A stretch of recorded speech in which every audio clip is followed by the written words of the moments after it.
Well, what you've just been looking at is a collection of work produced on paint boxes around the world. Some of the pieces have been produced using an entry-level system, and some have been produced using all of the options available. What we're going to do over the next few minutes is go through the basics of driving a paint box. Now, we're not going to do this box by box because I think so much of the system is very self-explanatory and intuitive. So what we're going to do is perhaps lay down more of a set of guidelines to help you produce very quickly specific results. Now, before we go into the menus themselves on the system, let's look at the system itself and just see how it's broken down into its various pieces of hardware. Well, in front of me now we have an entry-level system, and it's comprised of various separate units. First of all, very obviously in front of me is the tablet, which is of course pen driven, and right in front of me is the monitor, which is of course my window on the work we're producing. To my left is a keyboard, and on the right hand side I have a magneto-optical drive, a rat, and the entry-level system itself. Now let's have a look at that as a screen graphic, and here we can see. So there we are, there are all the pieces of equipment that we are using to produce all the work that we're going to see over the next few minutes. Very, very simple to use. Inside the Paintbox drive itself is a 525 megabyte hard drive. That will store several hundred images, probably in the region of 500 separate images, be they cutouts or pictures or stencils.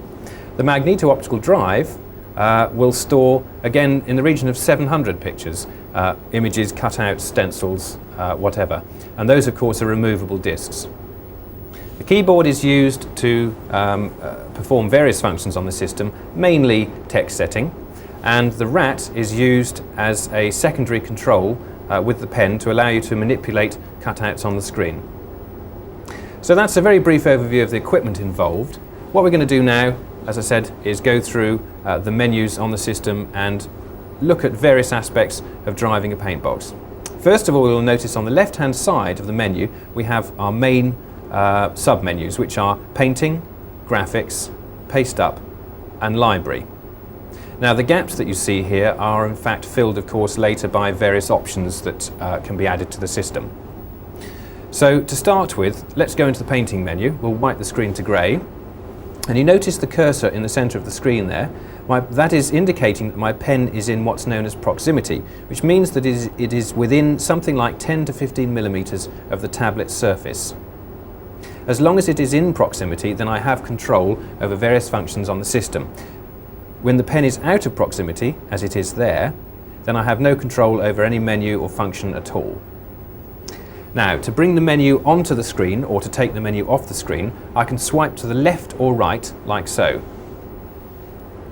And then to bring it on again, and of course that works just as well to the right, swipe it off, and from the centre of the screen to the right, swipe it back on again. Now, if I wanted the menu at the top of the screen, then all I need to do very simply is swipe upwards, and the menu will appear at the top of the screen, and then the left hand or right hand swipe will remove or replace the menu like so. And to bring that back to the bottom, I simply swipe down, and the menu is now again at the bottom of the screen and can be brought into the screen by swiping left or right. I suggest when you first start using the system that you actually start with the cursor in the middle of the screen and make a complete move to the left or to the right. As you become more familiar with the system, you'll be able to bring it on with a very small movement indeed. Now, do remember not to apply pressure as you move off the screen. If I just put a different colour onto the pen, you'll see what happens. If I have the menu off and I want to bring it on and apply pressure, then obviously I'm going to put a mark onto the image that I'm working on. So that's very important that in fact you just stay in proximity with the pen. Now, to bring the palette onto the screen, as you saw just then, I simply make a downwards movement with the pen in proximity to bring the palette on or off the screen. And providing we're in that mode, then the same move to the top of the screen will bring the palette up to the top. So that's the very simple process indeed. What we're going to do now is have a look at the palette while we're in this part of the system. On the left hand side I have my primary colours, and I have various areas available to me to mix colour in. On the right hand side I have indicated here the various different pen sizes I can use, and the little box on the far right indicates my current colour. So if I pick up a different colour, you can see there that's changed. Now, to pick a colour off the system, you very simply make a sharp tap on any one of the colours you want to select. And that of course goes for screen colour as well. If I had an image on the screen now, I could just tap down, and here you can see I've picked the screen grey. Now to place a colour into one of the spare palette mixing boxes that we have, then all I simply do is lean on the pen. I don't make a tapping movement, I just lean on the pen for a few seconds, and then the tap to pick another colour back up. Now the central area of the palette is for mixing colours, so if we in fact pick up a red and press now on the pen for the first time, and we mix some red into the palette, tap on the yellow, press more lightly because of course the pen is fully pressure sensitive, and you can see now we've mixed some marginal colours between the yellow and the red, and by tapping on any of these then I can achieve the mixed colour effect that I require. And then of course by removing the palette from the screen, I can then draw on the full image area. So that's the working processes of the palette. If we go back to the menu again, as you've seen from the manuals, we have paint, chalk, airbrush, brush shapes. I don't think we need to go through those at this moment. Of course, they are, as I say, very self-explanatory and intuitive, and I'd like you all to spend some time getting used to using those, and of course using them in conjunction with all the different brush sizes that you will see in the palette. In the painting menu we have various other functions, and if I just again wipe the screen down, you'll notice that on the right hand side of the screen we have the stencil functions. Now this appears in most menus within the system with very few exceptions, and the object of the stencil of course is to enable you to apply a mask or matte to any part of the image, and the stencil has three primary functions. Let's just go into the library and bring down a graphic to show you what these are. Now the stencil will allow us to use a protective mask firstly on any part of the image, which is what we'll be looking at in a few moments. It also acts as a shape cutter, which we'll look at later on, and it also has the function of an action mask, allowing you to actually mask off part of an image while moving elements can move in behind or in front of it. So the function of the stencil in the painting and graphic menus is primarily as an artist mask. Now you may well be familiar with Frisk film or Rubylith or even just straightforward paper stencils. Well, the stencil on Paintbox works in very much a similar way. What I'm going to do now is just bring a graphic onto the screen to try and explain exactly how the stencil works. So here's our pen, here is our canvas, and here in the midground is our stencil, which is shown in red here because most of the time you tend to work with a red stencil to differentiate it from other parts of the image. Well, when you apply a colour through the stencil will mask part of it off, only allowing certain parts of that airbrush to be applied to the background, as you can see there. So I just run that again. The paint is sprayed through the stencil and applies itself to the background, copying, of course, the exact shape of the mask or stencil that you've created. And that is the primary function of the stencil, and as you can see it works in a very traditional way.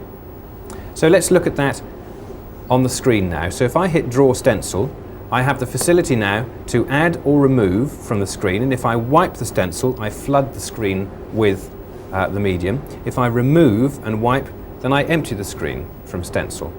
So add and wipe, or remove and wipe. So in this instance, I will in fact add stencil to a clean background, and using a paintbrush, just apply some of the red film, if you like, to the screen. Now that can be reversed and used either way round, and by using the stencil I can actually now apply a colour through that. Let's pick up a blue, and you can see that is only applying through the stencil area. Now if I want to, I can actually display the stencil while I'm applying that, like so, or of course I can use it invisibly. One of the other functions of the stencil is to reverse it, to enable me to apply colour outside the image I've already created. So now I'm applying colour to the background. So you can very quickly see how the various different functions within stencil operate. And I think one of the easiest ways to try and appreciate the workings of the Stencil system is to imagine, if you like, that you have two separate paint boxes. One is an image creator and the other is a stencil creator. And regardless of the menu function you're in any part of the system, if you have Draw Stencil switched on, you will be creating a stencil. If you have Draw Stencil switched off, you'll be creating the image itself. Again, perhaps this little graphic will explain precisely how that works. So imagine, if you will, that you have two separate systems. One is an image system, one is a stencil system. So almost, it's like, as I say, having two paint boxes in one, if we put the stencil to one side and the picture to the other. Alright, what we'll do now is produce an example using the stencil, painting and graphics functions within the system to help you understand more fully the operational aspects of the stencil and how it actually works in each of its different states. So what we're going to do is produce a circle, first of all, by having Draw Stencil active, and in the graphics menu we'll select a solid circle. And you notice here the little blue box is telling me that I've got the paintbrush style selected in the painting menu. So I simply swipe off the screen, tap down, pull out, and we've created a hard edge circle on the screen. Hard edge, of course, because we used a paintbrush rather than an airbrush. And as I said earlier, because we're in the Draw Stencil mode, regardless of the menu we're in a stencil part of the paint box. Now I'm going to reverse that stencil, and using it, in fact this time without using the display, we'll pull a rectangle of colour through it. And in the palette area, we'll mix a blue, like so, and we'll pull that through the stencil, and we'll just darken that slightly, like so. So that circle has been created by using the stencil. Now in painting, we'll now select an airbrush, change the density by moving the pen up and down the screen whilst the density value box is open, and we'll select a white airbrush. And now very simply apply some shading to the sphere. And again we can pick colour from screen, like so, and then change perhaps to a darker colour and put a shadow around the bottom of the image. So you can immediately see here how the stencil is being used to protect the background of the image.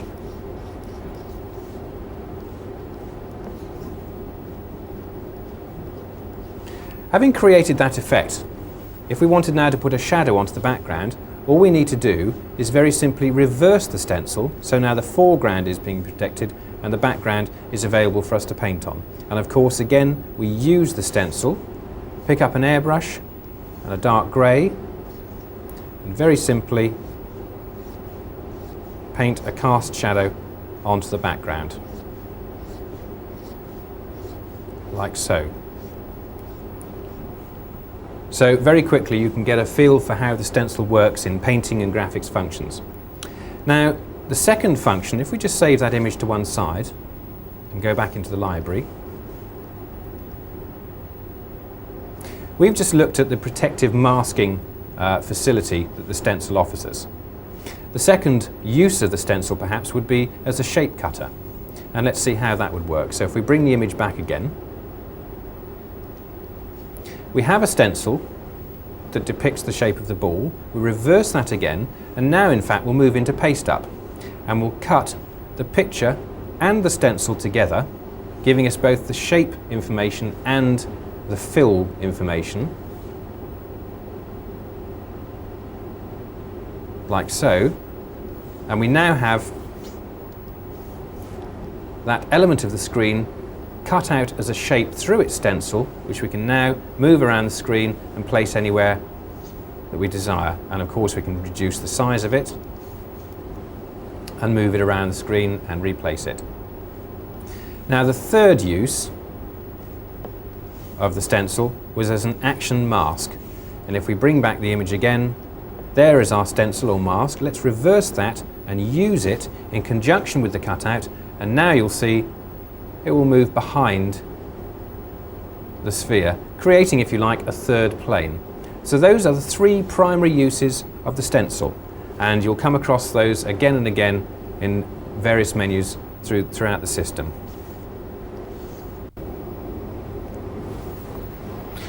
So that just about rounds up all of the painting and stencil functions. Obviously I'd like you to spend some time getting to know them better, using them, creating your own examples and exercises to better understand the use and interaction of painting and stencil. And don't forget, it's very important to remember that the system is, as I said before, effectively two paint boxes, a stencil paint box and an image paint box. And almost totally without exception, regardless of the menu you're in, the system will work in both modes, either as a painting system or as a stencil creation system. So always remember to check what mode you're in, check if you're in Draw Stencil, check if you're in Use Stencil, or check if you've actually got both functions switched off. As long as you remember that at all times, I think you'll find your way through the system very quickly and very easily. Alright, what we're going to do now is move down the sub-menus, and we're going to look at the second sub-menu on the left-hand side of the screen, which of course is Graphics. Now, if we go back to the menu now and bring up Graphics, you'll notice that you have now a new set of menus on the screen here.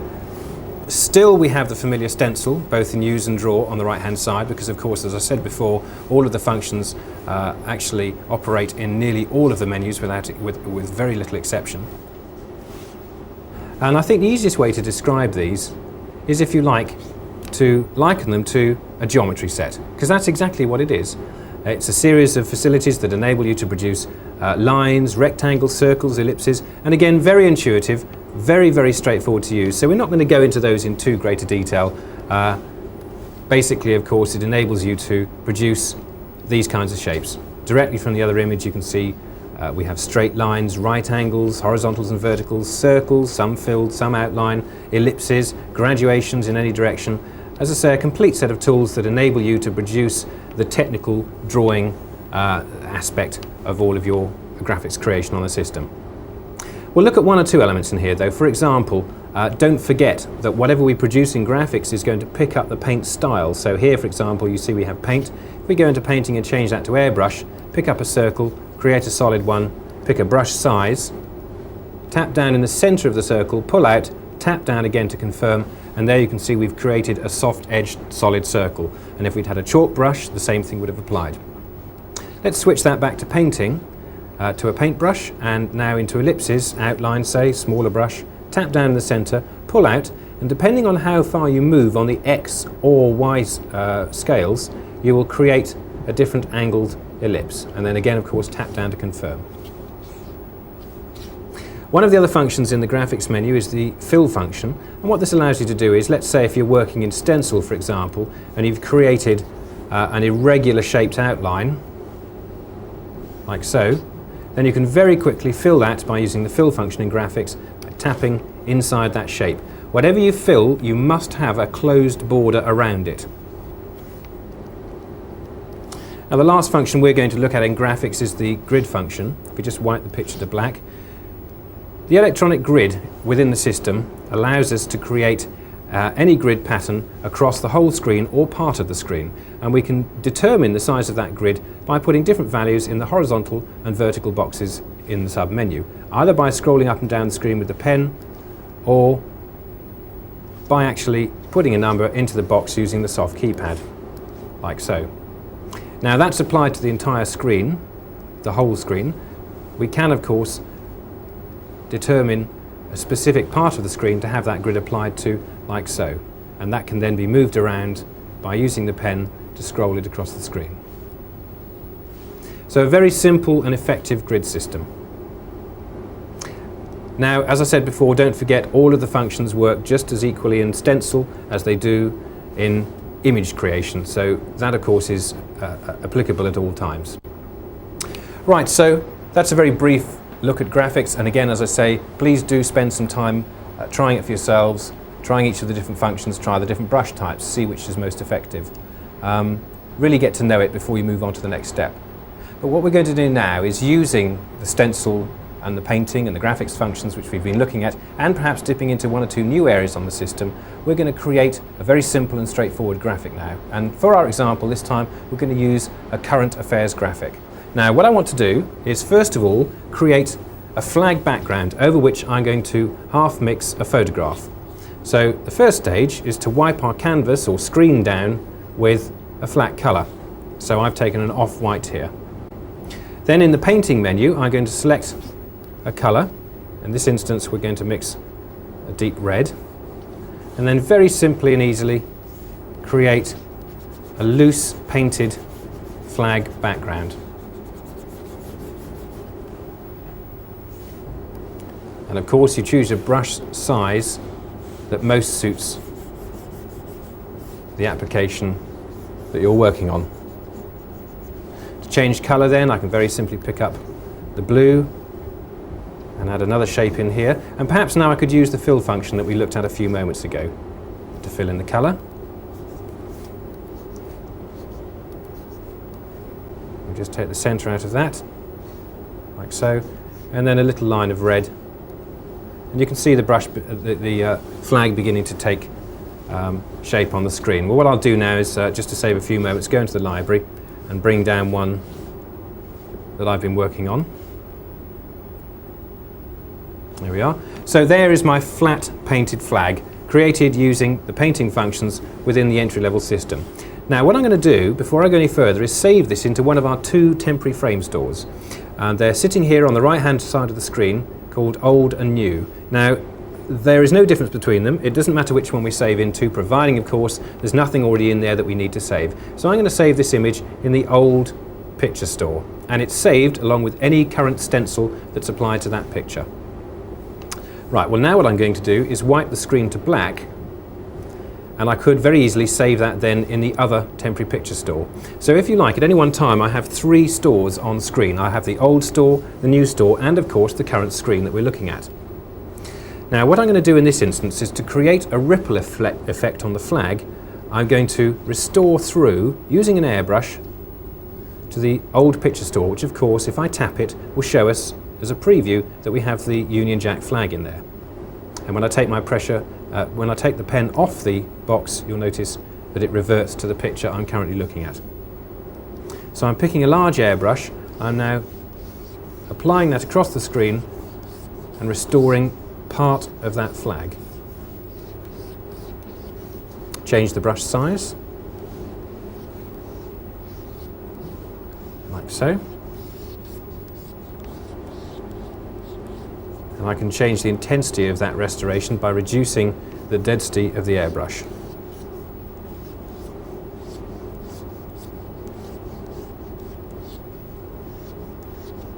So we've then created a sort of a ripple effect across the screen on that flag.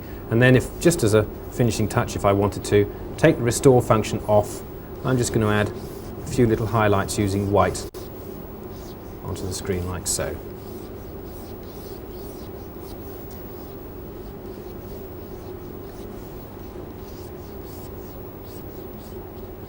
Okay, now if I'm happy with that result, then I can save that into one of my 2 temporary stores, and in this instance I'll use the new store, because of course you can use these 2 stores as a safety net, if you like, so that we're saving stages every few minutes. So if something went wrong, I could very simply revert back to my last stage and lose perhaps only a minute or two's production time. Right, so that's the first step, produced and saved in the new picture store. I'm going to go into the library and bring down an image, this time of a photograph of Westminster, to lay over the foreground. There's the picture, which of course by hitting Browse I can view, tap on it, and it's brought down into our current frame buffer. So now in fact we can see the 3 stores that we have. Here's our current store, there's the new store, and there's the old store. And what I want to do in fact is now save this picture, the Westminster picture, onto the old picture store, bring back my flag, check that that's the one I want to work with, and then simply restore through from one image to the other, again using the same process we used a few moments ago when we were creating the flag. I'm using a less dense airbrush now so that it's rather more subtle.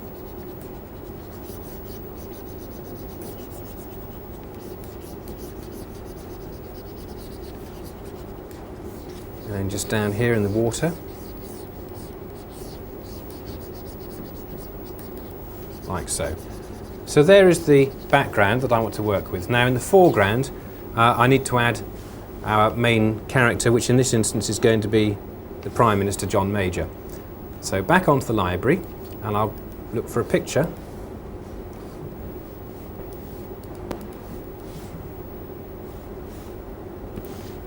Bring that down to the screen, and here we can see the image that we want to work with. Now, back into the stencil mode, making sure the screen is clean, and we'll now paint an outline around the image to enable us to cut him from the background. And I'm going to use the zoom function here, which will allow me to work in greater detail on each part of the image. So now very simply by hand, I'm going to trace around the outline, and once I've moved off the screen, then with the menu on screen, I can move the image across like so. So I have a new window on that close-up.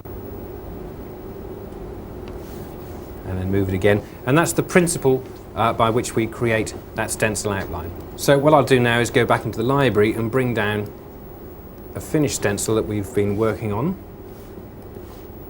And there you can see the result. Now, of course, what we've done here is created the outline and then filled it using the fill function in graphics. If we reverse it, this of course is the area of the picture that we're interested in. And in Paste Up now, using Cut, Picture and Stencil together, in other words, the shape and the fill information, cutting those two together will remove the image from the background. And this is done very simply by using the crosshairs to select the area you're interested in, or of course, if it happens to be the full screen, hitting Cut All. And if we now bring back our background, go into Paste Up, and there is our foreground image on the end of our pen, and we're able to move that anywhere on the screen. And of course, using the statistical criteria within the Paste Up menu, I could, for example, reduce the size of this particular cutout, like so. Position on the screen, perhaps readjust the size slightly. We have full control over the angle and the position and the size. Stick the image down, and what I want to do now is in fact create a shadow behind that image. So using the Draw Stencil mode, as I say, of course it works in every menu, and here we are in Paste Up and we've got Draw Stencil on, so we have effectively a Stencil Paste Up menu. We'll stick that image down again as a stencil, which protects that part of the screen. Use the stencil, and now by selecting the stencil style box on the screen, we can now pick any colour as a substitute for our fill image picture of John Major. And then we can very simply move that, what looks like a silhouette, to either side, reduce the density value of it by using the percentage box here in Paste Up, like so. Perhaps reposition the cutout, and then simply stick it down. And there we have a drop shadow effect on our foreground information. So that's the next step. We'll save that to one side. I'd like to add a title to this now, but rather than just putting a title straight on the screen, we're going to create a little banner or box overlay.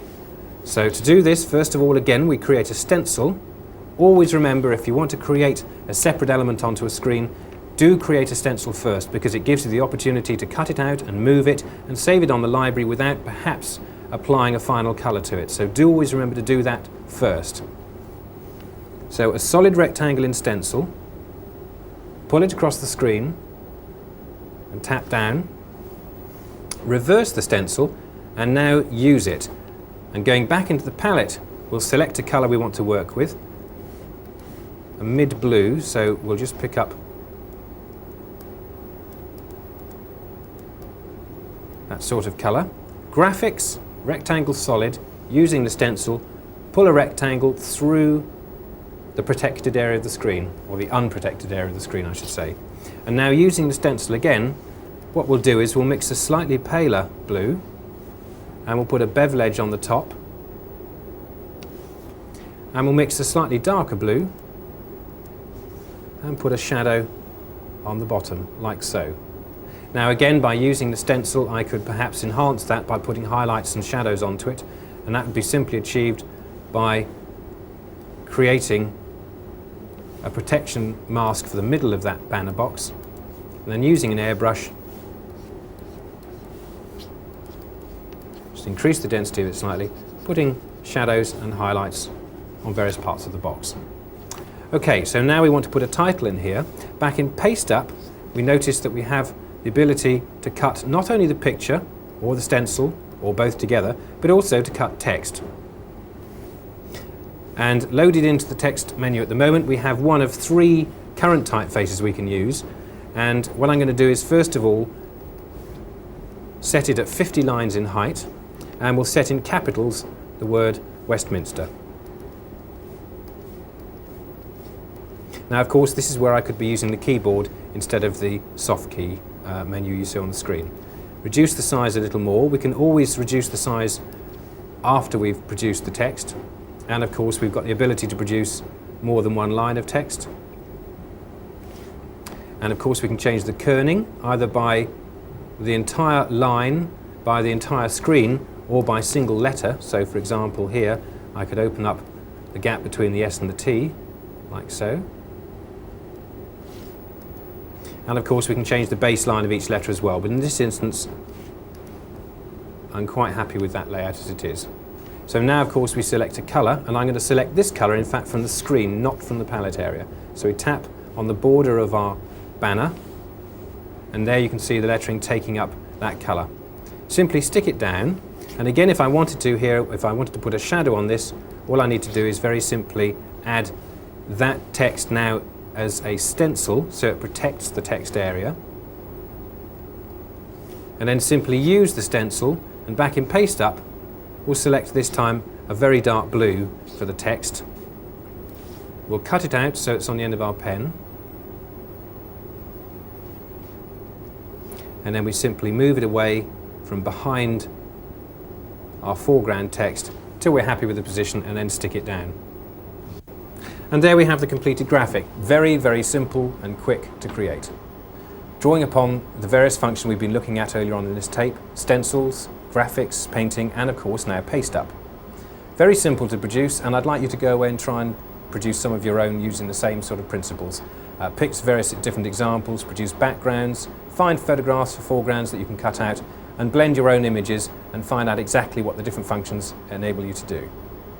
Now, having produced this picture, of course, there's only one thing left to do, and that's to save it on the library. So let's move into the last menu in the entry-level system and see how the functions operate in this particular sub-menu.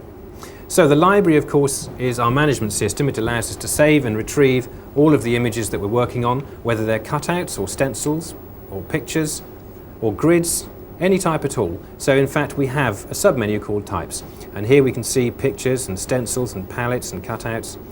And if we save this picture, then the process we'd go through would be save, name, types, picture, and we'll call that Westminster Final number 1.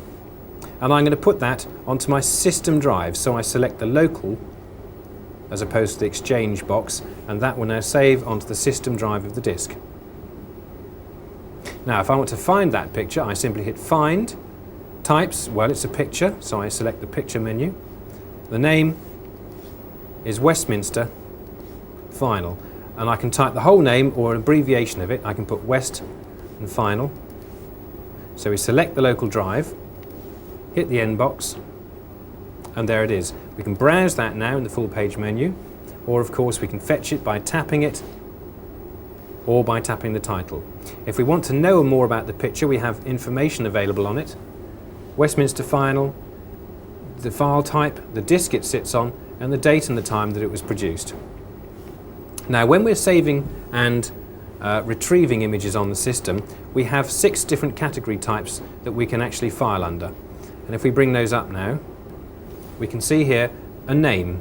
Obviously, everything can be given a different name. It has a type, in this instance a picture. The disk it goes to, you can put an owner name on it. So here I could put my initials if I wanted to, so that I knew it belonged to me. Categories, I could put here news, and a description. If I wanted to, I could put any copyright information or information on who was in the picture. So in this instance I could put John Major, and then perhaps Westminster, so we know what the makeup of the picture is. So we have 6 different areas which we can file under and retrieve under. We also have the ability, of course, when you bring down a picture, to retitle it. We see here we're given the opportunity to retitle an image, and I may decide that I wanted to call this version 2, and that very simply is now updated on the disk. And again, as I said, really all of these menus are intuitive and very, very straightforward and easy to understand. So again, spend some time working with the library, saving images, retrieving them and retitling them, giving them categories and owners, and I'm sure you'll find many, many uses for all of the different sub-categories that you can apply to each one of the images. So there's one last area we're going to look at on the entry-level system, and that's the full page menu. Most importantly, the artist or user setups, because I think it's very important that when you're using the system that you can set it up with your own preferences, the way that you prefer to work. So let's have a quick look at those. First of all, we've got the ability to switch the cursor on or off, and that means that if the cursor is off, when you're using pressure on the pen, the cursor will disappear, enabling you, of course, to work on very fine detailed material without masking it with a cursor. The confirm function allows you to have a second chance to wipe perhaps a screen with an image on it. The QWERTY menu, of course, allows you to have a QWERTY or an alphabetical keyboard, and the safe area allows you to set up any size safe grid, either safe title, safe action, for images that you're working on. And we have various other things like, of course, engineering color bars, and within the full page menu you'll find the menus that allow you to set up the system to configure various peripherals in and out of the system, and of course to enable you to load new typefaces and to initialize magneto-optical discs for use on the system. So there it is, the entry-level system. I hope this has been a useful session for you. As I said at the beginning, I didn't want to go through a box-by-box explanation because the manual is going to help you with that far more than I can. What I want to do is actually show you some working examples using an entry-level system, and I hope now it'll give you the chance to go off, find your own original material and build your own examples and exercises so you can get to fully understand the system, and in no time at all you'll be producing very finished and highly competent work using the entry-level system.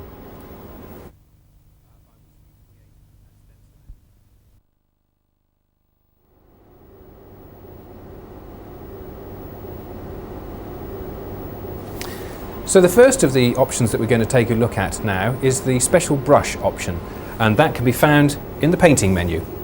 And here we can see on the screen now we have the addition of several new functions. Those are namely shade, smudge, copy, smooth, blur and crisp. And each of these functions will have a different effect on the images that you're working on. So let's go into the library now and bring down a picture to work on, and here we have a picture of a house which has been fed in on a standard video camera. And back into the painting menu, and we'll select shade. Now shade will allow us to alter the luminance levels of a picture without affecting the chrominance levels.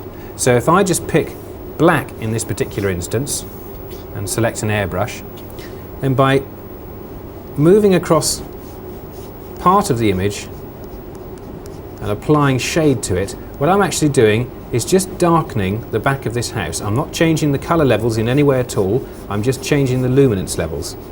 And you can see the effect that's being created there. If I then pick a white brush and move across the end of the house, then you can see again there that the whole of the image there has been lifted in luminance level, but again without affecting the chrominance. So you can see obviously with the use of masking and different brushes we could achieve a light cast effect on any object, and of course in this instance a house. So there's the shade brush. And if we just save this image to one side, we'll now have a look at the copy brush. The copy brush allows us to pick up any texture or picture information on the screen and translate it across the screen to another selected area. So for example, if I wanted to lose this path and actually put grass in its place, then all I need to do is, of course, first of all select a brush size and type, tap down on the screen where I'm copying from, move the rectangle out and tap again where I'm copying to, and now I can very simply translate that grass texture across the screen like so. And obviously with careful selection you can achieve extremely effective results. So that's the copy brush, and of course again that will work in any of the different paintbrush styles and any of the different sizes as well. The smudge brush allows me to literally treat the picture as if it were wet paint, and I'm going to select another picture now from the library. In this instance the same picture of the house, but we've done some more retouching now, and we've actually put a reflection on the house in a river in front of it. And the river ripples have been created using the smudge brush. So if we go back and select smudge, and this time a paintbrush, we can see how that works. As I say, it appears that the image actually has effectively a wet paint effect to it. If we zoom in and move to a specific part of the image, then you can see I'm literally dragging specific colours across the screen. So whatever colour I actually pick up is smudged across the image. As I say, it's just as if the image was still wet. And there you can see that smudged ripple effect that we've created there. And you can use that with an airbrush to create perhaps a motion blur effect on the back of a fast car. Now the smooth, blur and crisp brushes all affect the image in terms of focus. So for example, if we wanted to blur part of the image, let's say these trees in the background, we wanted to soften them and put them slightly out of focus, then we could very simply select the blur, and in this instance an airbrush, and just soften them. And you can see there that we've actually effectively dropped focus on the background. And likewise, in the opposite effect, I could select crisp and then select part of the foreground of the image and literally just pull a little more edge detail onto it, so it gives the impression of being even more in focus. So using those two brushes, crisp and blur, we can achieve a depth of field in our imagery. And the smooth brush is a halfway house, if you like. It's actually a very subtle blur. So that's just about it really. Those are all of the special brushes. Very simple and straightforward to use. Hopefully what I've shown you now is a few applications which will help you to decide how to implement those new options on your Paintbox system.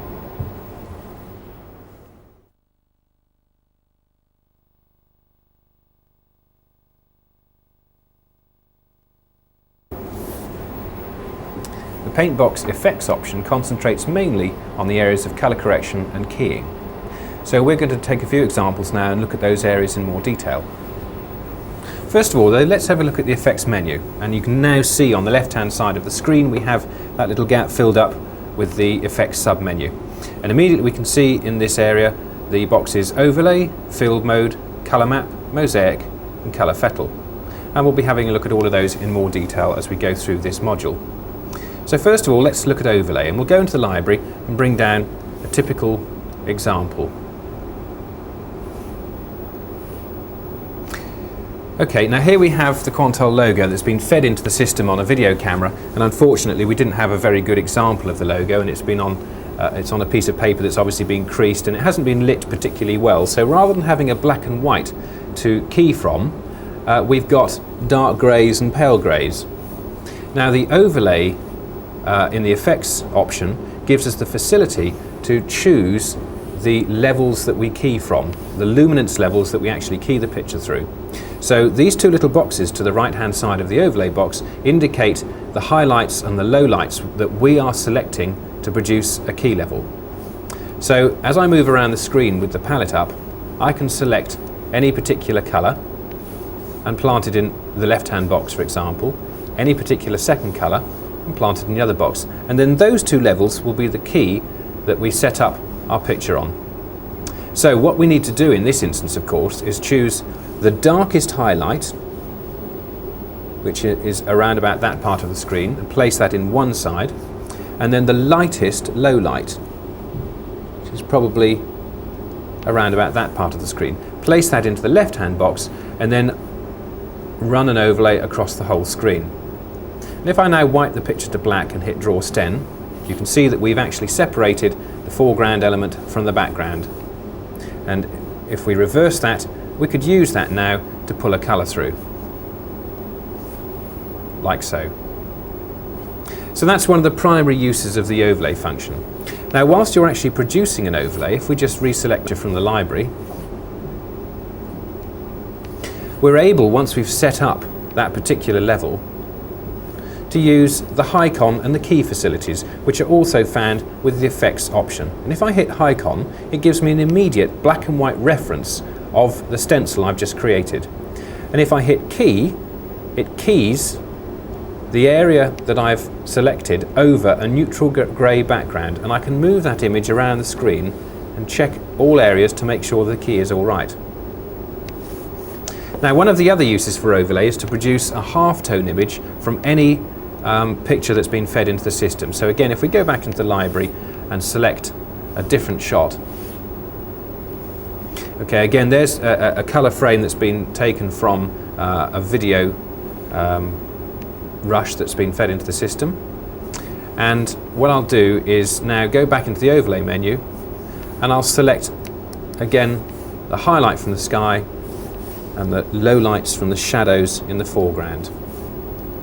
I'm able now to produce a halftone overlay of the whole screen. Now, I don't in fact need to produce an overlay of the whole screen. If I want to, I can just produce an overlay of a specific area, as we see just there. But in this instance, we'll run an overlay across the entire screen. Now, if I remove the original image, there you can see we have a halftone. And if I reverse that, it's a positive halftone. Now, using that, I could now pull a white rectangle, for instance, across the screen and produce an effect using the overlay. And again, if we reverse that stencil, you'll notice that I have effectively a black and white equivalent of that picture. But of course, I'm not restricted to colour here. I could use any set of colours I wanted. So I could, for example, wipe the picture down in blue and then use a pale blue to reveal the picture. Or of course, I could use it to airbrush through. So if we again wipe the picture down to white, use the stencil, and this time in negative form, and I'm going to use a chalk brush to reveal particular parts of the image.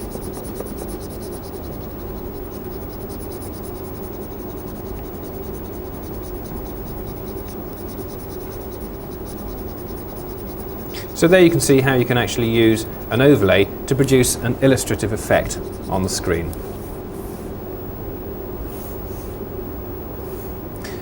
Alright, let's move into the next section of the effects menu. Field mode, I think, is self-explanatory. It allows you to select either field 1 or field 2 of a piece of moving footage.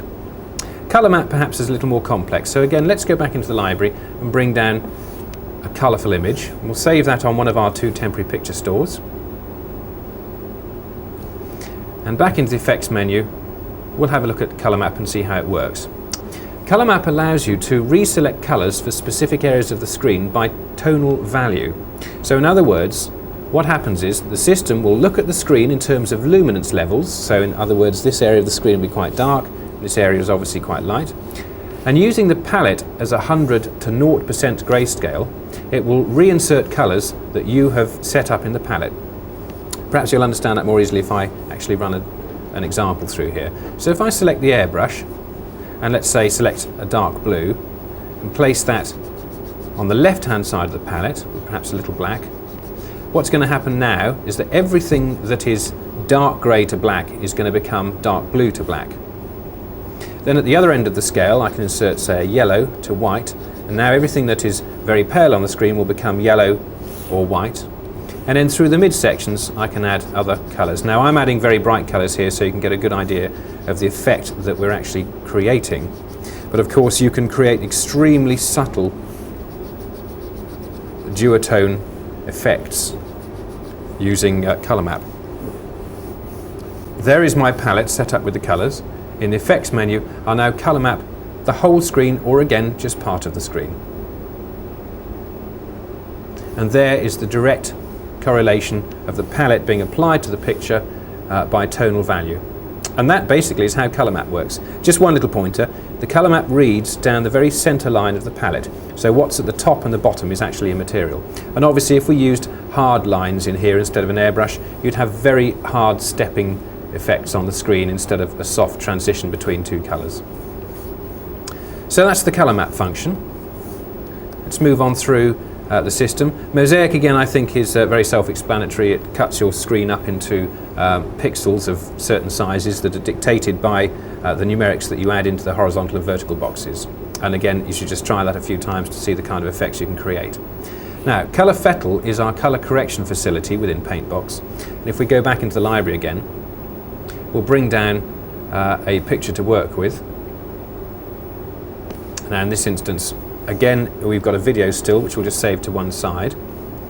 Now, in Colour Fettle, I have two sub-menus here, Do All and Set Up All. Well, if I've already got a Set Up Colour Fettle sort of specification that I want to work with, then I literally just have to hit the Do All box. But in this instance, I want to set up something from scratch.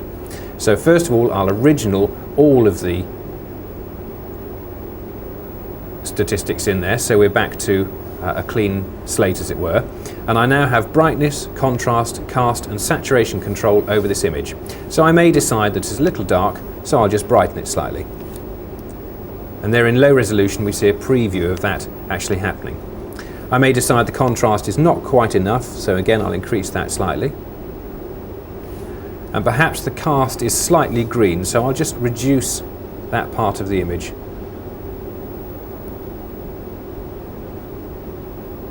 So it's warming up slightly, like so. And again, I might decide to put a little more red into it,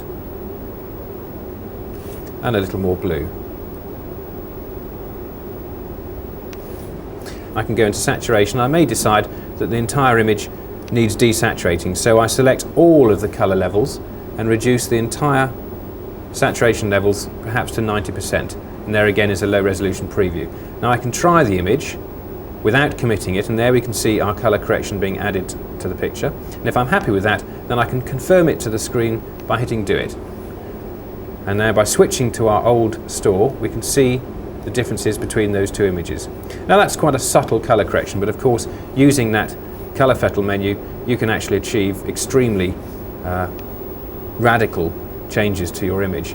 If we in fact come out to the original setup again, this little graph here allows you to take any one of these areas of BY, RC, luminance, or all together, take every element of the image and change it using the graph, and you can achieve, as you can see on the screen, some very radical changes to the original image, like so.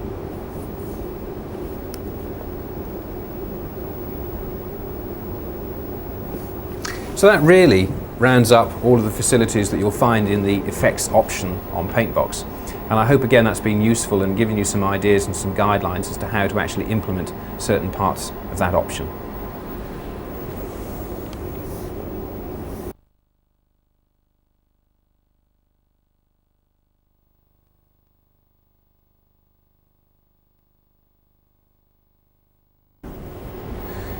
In this module we're going to have a look at the paste style option, which of course can be found in the paste up menu. So if we go into that menu now, we notice in fact of course again that we have a lot more facilities available at the end of our pen.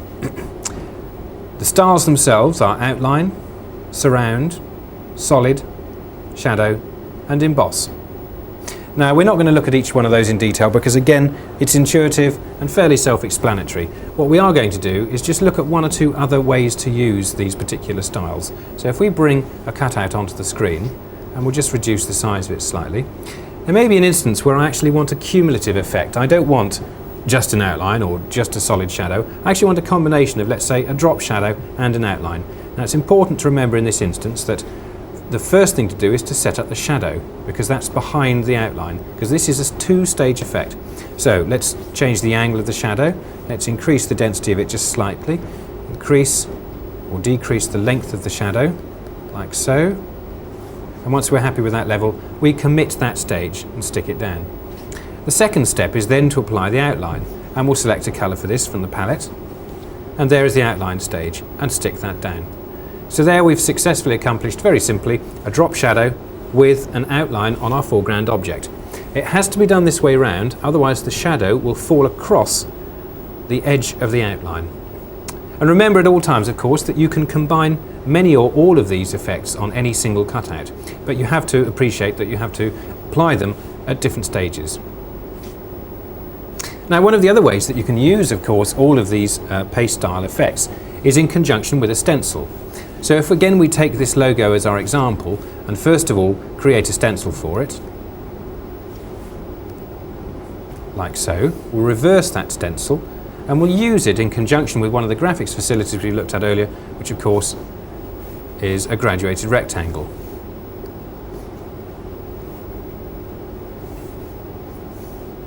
And we'll run that up the screen, or perhaps in this instance down, like so. And then back into the Paste Up and Paste Style menu, what we'll do is we'll look at producing a drop shadow in the stencil. So we'll remove from the stencil a solid shadow, in actual fact. That is, let's say, 9 units long. Stick that down and then turn to Add on the stencil and put the original cutout back in its position. And what we've now created is a stencil of the shadow. So on the picture itself, there is nothing actually yet to be seen, but on the stencil we can see the shadow that we've made. And now we can simply go into the painting menu, select an airbrush, perhaps select a darker blue, just decrease the density slightly on the airbrush, and then apply that through the stencil.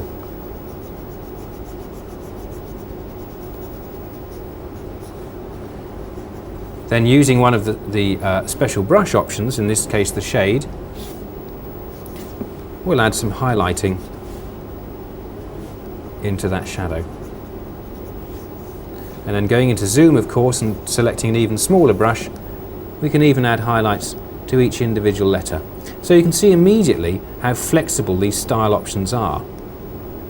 Because not only can we produce the standard, at the touch of a button, solid shadows and drop shadows, outlines and surrounds, we can also produce extremely custom designed shadow and other paste style effects to any particular cutout that we want to work on.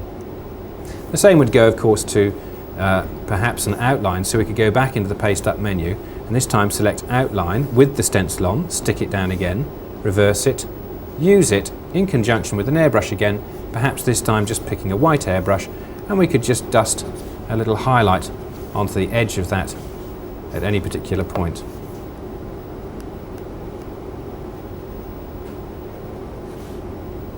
So a very brief explanation, but I think you'll agree that it perhaps gives a better idea as to how paste styles can be implemented within any of the graphic material that you're putting together. Now that's the first part of paste styles. Let's go and have a look at the second part, which of course, as we said earlier, was the ability to actually create multiple cutouts on the screen at any one time. If we just reduce this cutout down in size slightly, you'll notice now in this menu I have a copy facility, and by hitting that it will make an instant copy of the cutout that I have on the screen. Now that is an independent cutout, and if I want to I can apply a separate colour to that. So in this instance let's pick a darker blue. So we have one dark blue cutout and one white cutout. Now I can go on copying either one of those, like so. So I have a third cutout, and again I could apply a separate colour to that one again, so in this instance let's make it even darker. So I now have 3 separate cutouts on the screen, and each one of those, as you can see, highlights as my cursor runs into proximity. This is indicating that should I tap the screen at that time, I then take control of that particular cutout, like so. And that control means angle and size and X and Y position, and of course X and Y stretch and squeeze.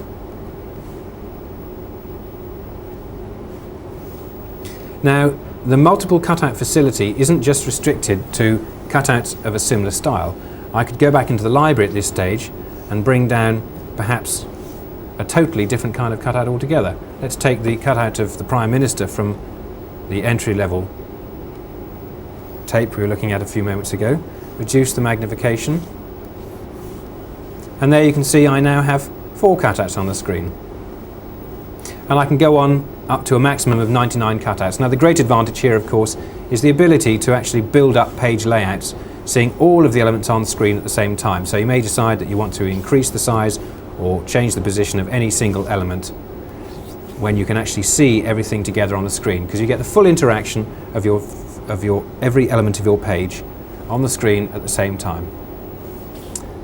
Now if I want to restrict the control over any single one of those cutouts so that I can't accidentally select a cutout I'm not interested in, then all I do is very simply tap the cutout that I want to control. It tells me that it's cutout number 3, and I then hit the only box, and that now is locked off on that cutout, and no matter what I do on top of the other cutouts, I can't get control of them. They are locked off, and I can easily go back to the original cutout. If I want to change that, then I can simply open that box, decrease its number, for example, and now I have control of cutout number 2. Decrease again, and I have control of cutout number 1, and so on. Now each of these also has what's known as a priority, and if I bring these cutouts in together, you can see that in this instance, these 3 in order of priority are 1 behind everything, 2 sandwiched in between, and 3 in the foreground. And if at any stage I want to change that priority, I can simply do this by, rather than hitting the only box first, I just select the cutout I want to change the priority of, open its current priority numeric box, and decrease or increase it accordingly. And there you can see it move behind the second cutout and now behind the first. And of course that applies to every cutout on the screen. If at any time you move a cutout off the screen, then reselect another cutout, you may experience difficulty in trying to reselect the cutout that's off the screen. All you simply do then is light the only box, put it to the relevant cutout number, and you have control again. Now the other thing to remember, of course, is that every single one of these multiple cutouts can have a different paste style applied to it. So for example, on the white cutout, I could select an outline. On the blue cutout, I could select a surround. And on the black cutout, I may well select a shadow. And on the cutout of John Major, I could perhaps emboss it. So there you can see every cutout is still live and has applied to it a different paste style of its own. And I think again, as a brief overview, that really wraps up all of the major features and functionality of the paste style option.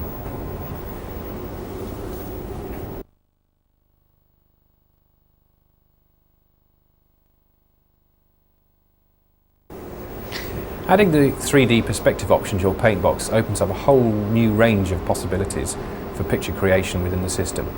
So again, rather than going through a blow-by-blow account of every box that you'll find in 3D perspective, let's just look at some of the major differences that you'll come across.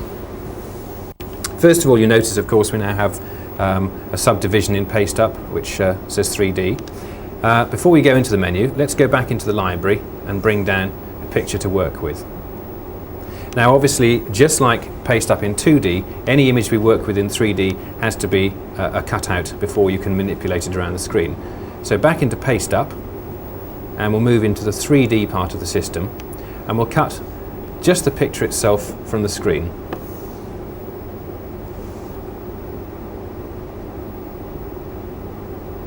Okay, that's now on the end of my pen, so I'll just wipe the picture to black. And you notice now we have a whole new menu, and we're working with positional, spin, size and pin characteristics of the image. At any point you can move back into the 2D Paste Up menu just by deselecting 3D. And an important point to take on board here is the fact that basically Paste Up 2D and 3D work totally independently. So let's just set up a size and a position for our 2D cutout. We'll go into 3D now, and you notice that the image has gone back to its original state. And whatever I do with the image now in 3D, when I revert to 2D, it will remember the statistics that I'd previously set up in that part of the system. So you have two totally separate Paste Up menus, a 2D Paste Up and a 3D Paste Up. So back into 3D, and we now have each of our criteria split into three separate sections. So namely, in position we have the X, the Y and the Z boxes, and each one of these allows to move the cutout independently in that plane. If we want to move them the cutout in all three planes at the same time, then we can very simply do that just by tapping the cutout away from the axis, and now we're moving it positionally in the X and Y plane together. By selecting an axis in the menu, we're now only able to move the cutout in one plane, and of course by reselecting the Y axis we select the vertical plane. By selecting the Z axis we're now moving the cutout towards us and away from us. And that is different, very different from sizing a cutout, because we're literally moving it away in 3D space. It's also possible to manipulate the cutout around the screen by using the X, Y and Z coordinates on the axis that is presented in the center of every cutout that we have available on the screen. So if I select the X axis, you can now see that it highlights in pink, and that will mean again that I can only move in the X plane. And again, by selecting the Z axis, I can now increase or decrease its Z position in space. If we move into spin, then now we're working in X, Y and Z in the spin menu, and again this time working on the screen. You notice I can lie the cutout down in the X, spin it in the Y, and of course move it away in the Z. And here's a good example of where perhaps I'd want to use the menu rather than the screen, because the X and the Y coordinates are rather close to each other. So I'd select Z in the menu and then spin on the Z plane. And of course we have the size facility as well, which allows us in any one of the planes to increase perhaps on the X plane, or increase and decrease on the Y plane, or of course by tapping outside the area we are literally sizing and reducing the entire cutout. By hitting original and size, it will take it back to original size. By hitting original and position, we revert to the default position of the cutout, and of course the same for spin. Or of course if I want to regain my original position in every aspect, then I just hit original all and the cutout reverts to its original aspect. So if we wanted to set up a specific size and position for this, we'd perhaps first of all size the cutout down, position it to the top left hand corner of the screen, and then spin it in any plane, like so. So there is a setup. Now if I wanted to translate that cutout across the screen, if I move this now, it's actually moving in one of its planes because it is a 3D cutout in a 3D space. If I literally want to translate the cutout across the screen, then by selecting screen, I'm able to do that without any size change. Although you will notice that because of our angle of view, we're looking at the cutout more acutely on the right hand side of the screen.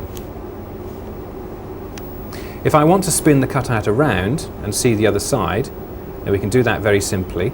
If I want to spin the cutout around and not see the other side, then I can select no back, and the cutout will disappear until it turns around to the front again.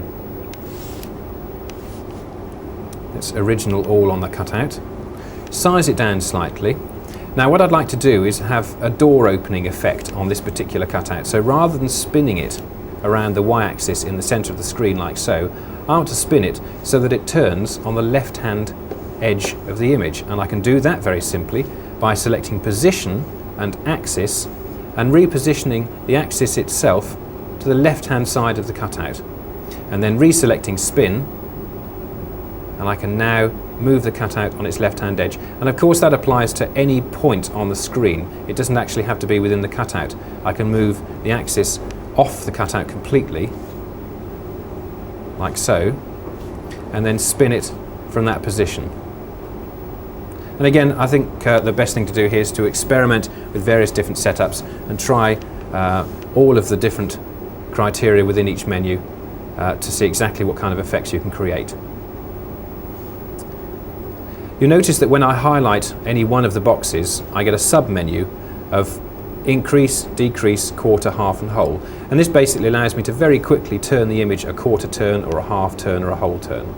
So if we put the axis back into the center of that image and size it down again, and I want to say a half turn, then I can spin on the y-axis a half, and the cutout now has completely turned around 180 degrees, and I could do that again to bring it back to the front. But you notice now that we have entered in the menu here one complete turn.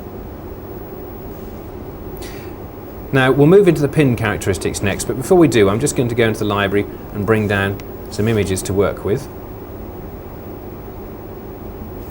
Here's a background that we're going to use, and I'll save that on one of the temporary picture stores.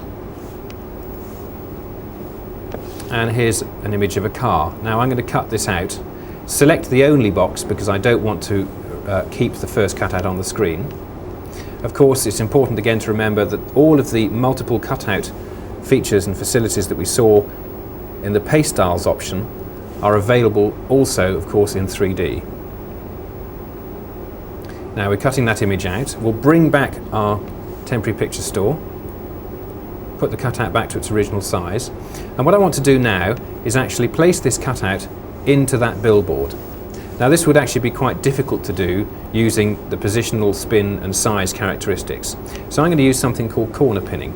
And again, if we first of all just size the cutout down so we can see the background more easily, move into pin, and I now have the ability to stretch and distort this image on the screen either by pulling the corners or the edges of the cutout. And if we highlight the arrows in the corner, you can see it's very simple now to pull the cutout out and to make it fit the billboard precisely. Now you can do this by selecting the live arrows on the screen, or of course we can do it by pre-selecting an arrow in the menu and just pushing across the screen like so.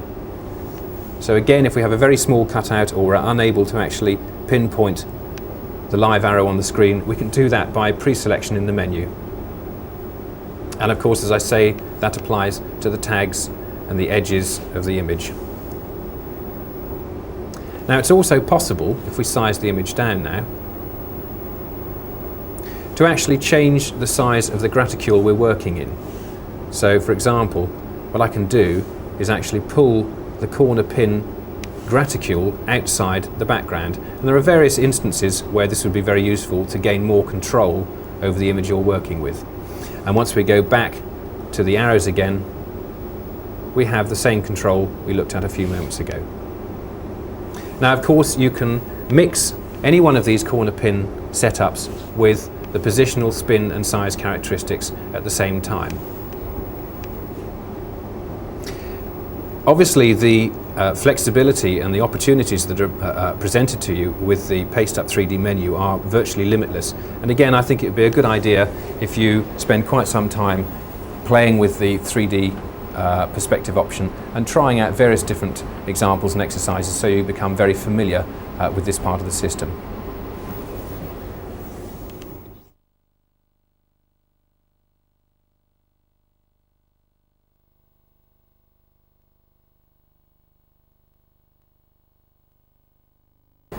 If you find yourself doing a lot of work with bar charts and graphs, complex diagrams and a lot of TD work as well, then perhaps the advanced graphics option is something you should take a close look at. Over the next few minutes, again, we're not going to go through a box by box blow of the advanced graphics option, but we're just going to look at some of the differences and advantages that you find in the option over the entry-level system graphics menu. So first of all, let's go into the library and bring down a background to work with. And we'll put that into one of the two temporary picture stores. Into the graphics menu, and here we can see one or two changes already over the entry-level system graphics. So let's start with curves.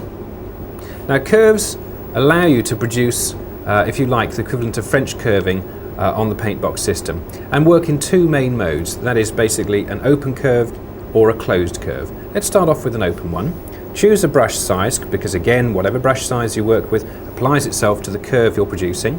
And of course the same goes for brush type, so we're working with a paint brush in this particular instance. Swipe off the screen and tap down, and we're immediately presented with a line that has been tacked at one end. Every time I tap on the screen, I insert another edit point in that curve, and I can go on ad infinitum with this line until I'm happy with the result. Now when my pen is in proximity, I can see all of the edit points on that particular line, and I can move them to any other point on the screen, like so. And of course, if I want to, I can remove any or all of them as well. So just by simply selecting delete and selecting that particular point, I can take one of the edit points off the line. Now if I want to move one point without affecting any others around it, then all I need to do is simply lock the relevant points beside it, so that part of the screen, that part of the line doesn't move. And I can do the same thing on the other side, lock the point. So now I'm just moving that one part of the curve. When I'm happy with the final result, then all I simply need to do is just hit stick in the menu here to confirm that onto my image. And of course that will work equally well in Stencil as in picture. And don't forget, of course, that when you've created your curve, you must stick it down and then delete from the screen, because the buffer in the curve facility has room for one curve setup. So before you start a second curve, you must remove the first one you worked with. Now the second mode that the curves work in is as a closed curve. Let's change our paintbrush style here. We'll have an airbrush, and we'll have a slightly larger brush, and we'll change the colour. Back into the graphics menu, curves, and this time closed. Again we have that familiar line, we pull across the screen, tap down, but this time we have effectively a loop, like so. And again we can move that around the screen, adding points, taking away points. And even in the middle of a curve I can change the brush size, like so, and the brush type, like so. So that's actually during the setup of a curve. So extremely flexible indeed. The tangent facility allows you to actually twist any single one of the edit points, like so, and to change the degree of curve on it by pulling in and out. So we can actually get a tighter curve on that point. So if we move this one into the screen a bit further, like so, you can see we've almost created a point there, like so. If we literally wanted to create a point at any one of these edit points, then we just select straight, tap on the relevant edit point, and you can see now that we have a very sharp angle on that particular part of the curve. And if I want to, I can put that back to a round simply by selecting round and selecting the point again. The filled function allows me to do precisely what it would suggest, and that is create a filled line. Obviously that's going to work better if you have a paint brush style as an outline. And as I re-edit that curve, then the filled effect re-edits as well. And of course, as I said before, to remove that all from the screen, you simply delete all. So let's go on now and have a look at the other facilities within the Advanced Graphics menu. And as I said earlier, I'm not going to go through every single aspect because a lot of it is very straightforward and obvious. But there are one or two areas where things are rather subtle, and I'd like to go through those with you. Rectangles, circles, ellipses, as before, but one of the most important aspects you notice now is that as I reselect each one of these menus or sub-menus, you'll notice that we have a particular graphic shape appearing on the screen. Now this is a memory which we now get within Advanced Graphics. It remembers the last rectangle or circle or ellipse or line that you created, and it places it in the same position on the screen and the same size that you created it the last time you were in that part of the system. Very useful function indeed. The other major change now in Advanced Graphics, apart from the obvious additions of parallel lines, radial lines, filled rectangles and so on, is the fact that the graphics work in two different states. That is, they work in the very traditional state when the menu is off the screen, i.e. if I produce a rectangle now, I tap down, I pull out, I tap down again, and there is my confirmed rectangle on the background. However, if we just restore the picture there, if I work with the menu on the screen, the rectangle is live until I decide to actually confirm it and stick it down as part of the picture. So there's that same rectangle we just produced a few moments ago, but I can now move this around the screen. I can reposition it. I can resize by selecting an edge of the box. I can make it larger both in the vertical and the horizontal plane, or smaller of course. And then by selecting the middle of the picture, the middle of the shape, I can reselect its position. And that applies to every shape within the graphics facilities. So a very powerful addition indeed to advanced graphics. One of the other things you'll notice in advanced graphics is the tangential facility, which is found in both circles and ellipses. Let's have a look and see how that works. Tap down on the screen, pull out, produce a circle in the traditional method with the menu off the screen. Swipe the menu onto the screen and I now have the memory of that circle, of course, to reposition anywhere I want. But what if I actually wanted to produce a second circle that ran directly off the line, the circumference of the first circle? Well, then by picking tangential, what I can do is actually tap down on the line of the previous circle, and now rather than pulling a circle from the center, I'm pulling it out from the edge, like so. And that, as I say, works just as easily in ellipses as it does in circles. Change the brush size and color, go into ellipses, and there we can see the same thing again there.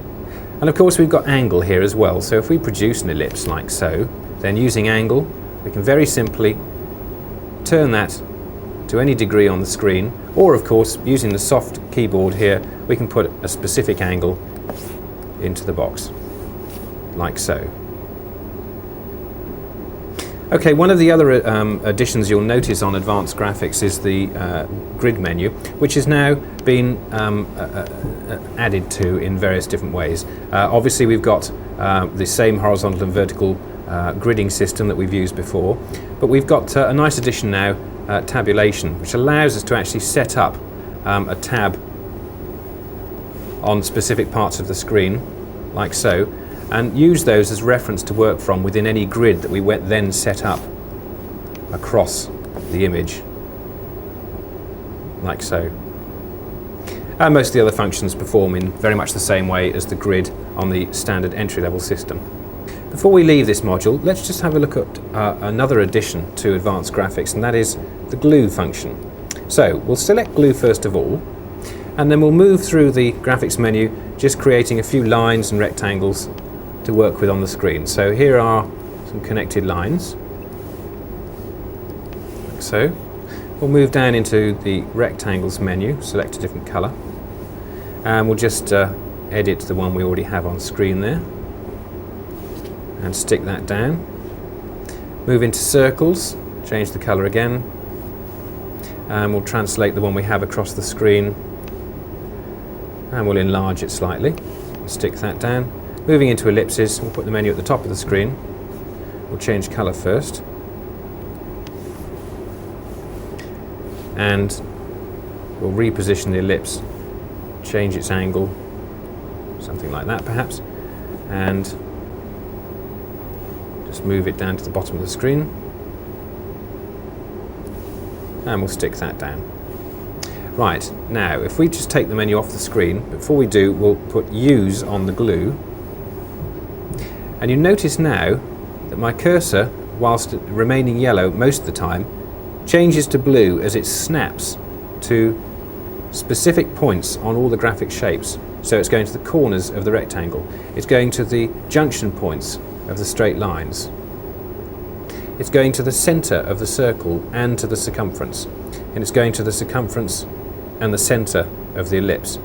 Very useful function which allows me, of course, to construct new shapes that are precisely lined up with graphics that are already produced on the screen. So that's the glue function.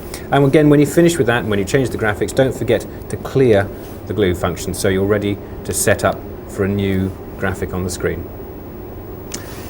So there we are. That's the advanced graphics facility. That's one of the options available for Paintbox, and I hope the last few minutes has been useful for you and perhaps has helped to guide you through the various features and functions of this option.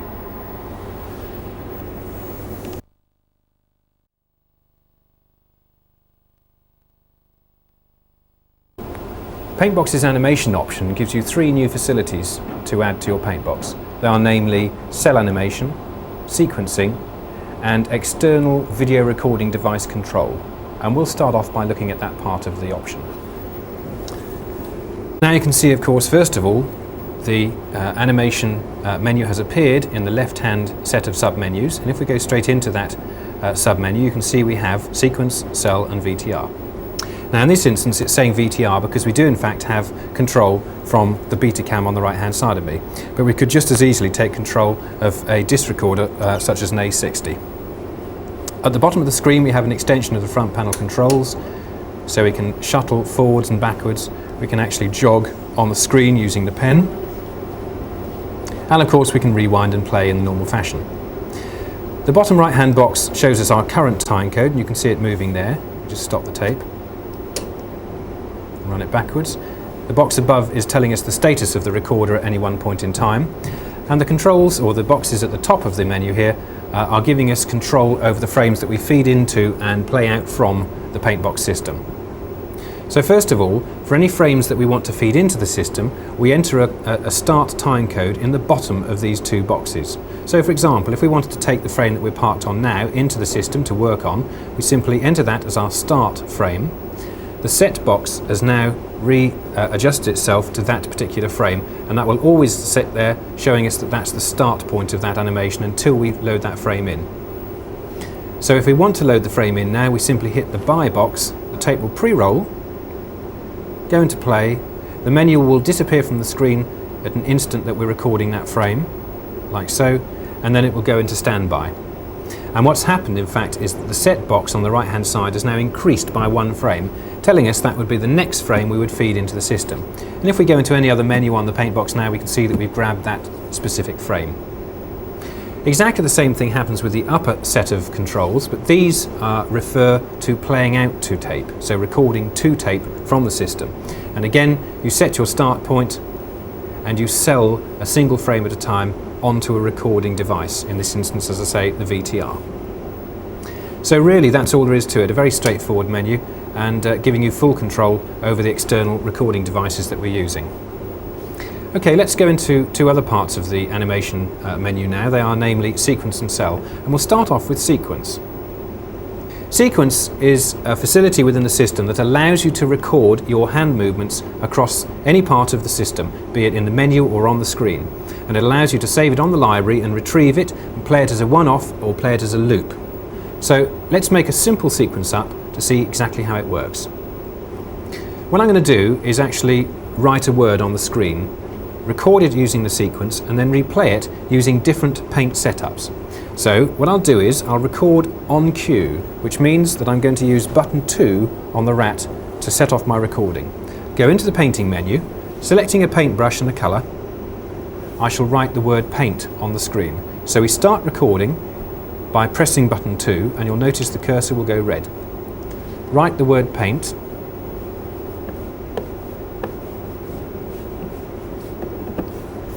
like so. Stop recording by pushing the button again, and the cursor has gone back to being yellow. Swipe off the screen, go into the animation menu, and now select replay on cue rather than record. So we just hit the on cue box, and again we'll replay on button 2 on the cue. Back into painting, wipe the screen to black, select this time an airbrush, and we'll select a large airbrush, and we'll rerun that cue, starting, remember this is very important, starting at precisely the same part of the system that we recorded from. That was, i.e., in the painting menu with the menu off the screen. And there's the first layer of that replay of the sequence. Now I'll go into the palette and choose a smaller brush and make it slightly lighter. Swipe the menu off again and replay. Now you can see exactly the same animation, but this time using a different brush size. Reduce the size yet again, lighten it slightly, stick with the airbrush, swipe the menu off, replay on button 2, like so. And now using an even brighter brush, I'll change to paint and run it once again. And there we can see the final result. So obviously a very useful facility. It allows you to copy exactly your hand movement and replay it. This can be used with smudge and smear, special brush effects, and more importantly, one of the most useful aspects of sequencing is that it allows you to record a repetitive sequence that you're creating on the system. If you had, let's say, a sequence of animation that you were putting together and you wanted to smudge all the frames to give them a painterly feel, then you could set up a sequence, smudge one frame, and then run that as a sequence through all the frames in that sequence, either loading them down from disk or bringing them in, buying them in from the RAM corder, and then you can lay them back onto the RAM corder or back onto the disk, again using a sequence, all having been smudged or smeared to give you the final result. So that's sequence. Let's move on now to the last of the three facilities we were looking at, and this is cell animation. So first go into the graphics menu and select circles. Select a brush size, and in Draw, Stencil and Add, we'll set up a number of radiating circles which will become the animation on this picture. Now that's the maximum number that I want to use, so I'll reverse the stencil, and in Paste Up I'll cut that out. And it's important here to try and make that cut as tight as you can to the area you're interested in, because that will basically dictate the number of cells that you'll fit on the screen at any one time. So now we'll go into the animation menu and we'll replicate that cell. And there immediately on the screen you can see that the system has managed to actually fit 12 separate cell images on the screen with which we can actually produce the animation. So what I've got to do now is, back in the painting menu, is just remove the various elements from each frame which will allow me to create a radiating circle for this particular cell stack.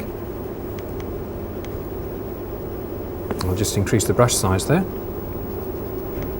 Now I do this to each frame, and the reason that I've actually replicated the same set of radiating circles and then removed elements from them afterwards is because it guarantees that I've got a registered circle that has a consistent size throughout. If I wanted the circle to get larger and thicker at the same time, then I could actually enlarge a cutout, and I could use a grid from the graphics menu to set up the center of each cell, because of course when we're using cell animation you have a cell grid facility within the grids in graphics. Now this is obviously going to take a few minutes, so I'll just complete these and we'll come back in a few moments to look at the final result. Okay, so we're just completing the last cell that we actually want to work with on this animation. As you can see, we've got 7 that we're going to use out of the 12 that were available. Now it's a very simple process to turn these 7 separate cells into an animating stack. All I do is simply go back into the animation menu, and this time I select the Make Stack menu, swipe off and tap down on each frame or cell that I'm using. And if I just hold the pen down on the next one, you can see the information we get at the top of the screen is telling us that we have one frame being selected, it's cell number 4, and the running time in real time would be 0.16 of a second in this instance. So there's the 5th, 6th and 7th cells, and I can go on reselecting those ad infinitum. I needn't just actually select each cell once. I could now make a random animation if I wanted and select them as many times as I wanted. Swiping off the screen will automatically make the stack, and in a few moments we'll be able to run that over our background. So if I switch the stencil off and restore the picture we had, then as a single shot in this instance I'm going to cycle the stack, swipe off the screen, bring in our animation cell, and using the spacebar on the keyboard I can fire off the animation. If I wanted that to go perhaps a little slower, then I could drop the frame rate back to 15 frames a second, bring the cell back in and fire from the spacebar. If I wanted to loop that, perhaps back at 20 frames, I can do that very simply just by selecting loop, and I get an automatic loop on the animation. Or if I wanted to, I could reverse the animation as well, so it would run backwards like so. So it's running forwards and backwards in a loop. And of course if I wanted to change the colour of that, then I could have just wiped the screen to a different colour before I made the stack, making sure of course that I kept the stencil information. Well, this opens up all kinds of possibilities for small, simple animations which you can lay over various different graphic backgrounds, particularly suitable, of course, for current affairs and news graphics, where you want to highlight a particular part of the screen or show a small animation just to give a little bit of a boost to an otherwise still graphic.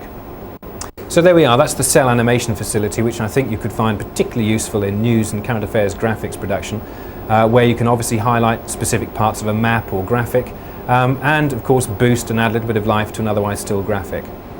And in the animation option as well, of course, we've seen VTR control, or rather I should say external recording device control, because you can of course control an A60 as well.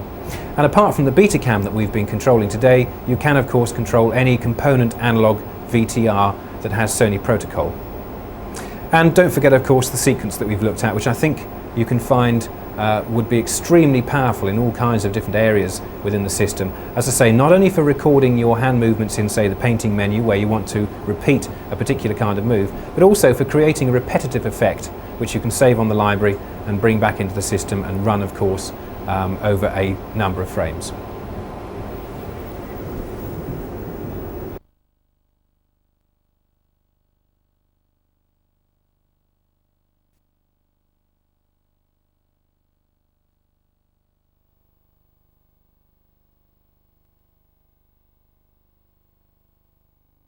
Of course, the ultimate Paintbox option is the RAM Corder, giving almost 13 seconds of animation that's RAM based. Along with the RAM store, you also of course get full control over VTR both into and out from the system. Now the RAM Corder itself can be seen down here to my right, and it consists of a mainframe unit that's the same size as the Paintbox. So if we go into the menu now, let's have a look at the major facilities and features that you'll find in the RAM Corder option. First of all, you'll notice the store length is 323 frames in PAL, and the bottom line on the store is in fact our entire store duration, and the top line is our current clip, and we'll see how that works a little better in a few moments time. First of all though, let's go and see the VTR control mechanism, and on the right hand side of course I have the VTR now, so I'll load a tape into it, and then we'll go into VTR control like so, and now you can see the menu has changed to include all of the front panel controls on the Betacam. So I can jog and shuttle through this. Using the pen on the screen I can jog by making circular movements, or by using the bar at the bottom of the menu I can shuttle through that clip. And using that process of course I can find precise in and out points for the clip that I'm working with, mark an in code, shuttle down the tape, or of course actually mark in a duration if we know it, and then at that stage we can mark an out point. Once we've done that of course we need to make clips, and this gives us a duration on the system. So in actual fact that's a little long, so I'll adjust that. So I've got exactly 4 seconds loading into the system now from the Betacam. All I need to do now is simply hit VTR to background. You see the VTR pre-roll, and in fact all of the controls are being shown on the screen as we go through the various states. That's now playing, and when the menu disappears it's loading onto the RAM store directly from tape. Now that's stopped, we'll eject the tape and we'll come out of the VTR control and back onto the desk, and there is our final piece, and we now have the ability to play out to the background, tap the screen, and there is that material loaded directly from tape. And of course it's totally non-linear and random instant access, so I can jump to any single frame, or I can put a frame number into the current frame box. The green box is current frame, the blue box is the duration of the whole desk. Background and result boxes in the center of the screen indicate the clips that we're working from as our background, and the part of the RAM store that we're recording to with our additional animation added to it. And again you'll see more easily how that works later on in this part of the tape. So there is a piece of material loaded in from tape. You can see how simple the process is there to actually access that material. What we're going to do now is actually take this finished piece as an example and rebuild part of it to show you how the RAM Corder actually operates. So the first thing I need is the background itself, and this is very simply loaded onto the RAM store as a still just by selecting a frame number. Let's say we'll run from frames 201 to frame 300, so that gives me a 4-second still on the background. I've loaded that into my background, and you see the desk illuminating in pink now to indicate the area that I'm working to, and I simply hit record to background.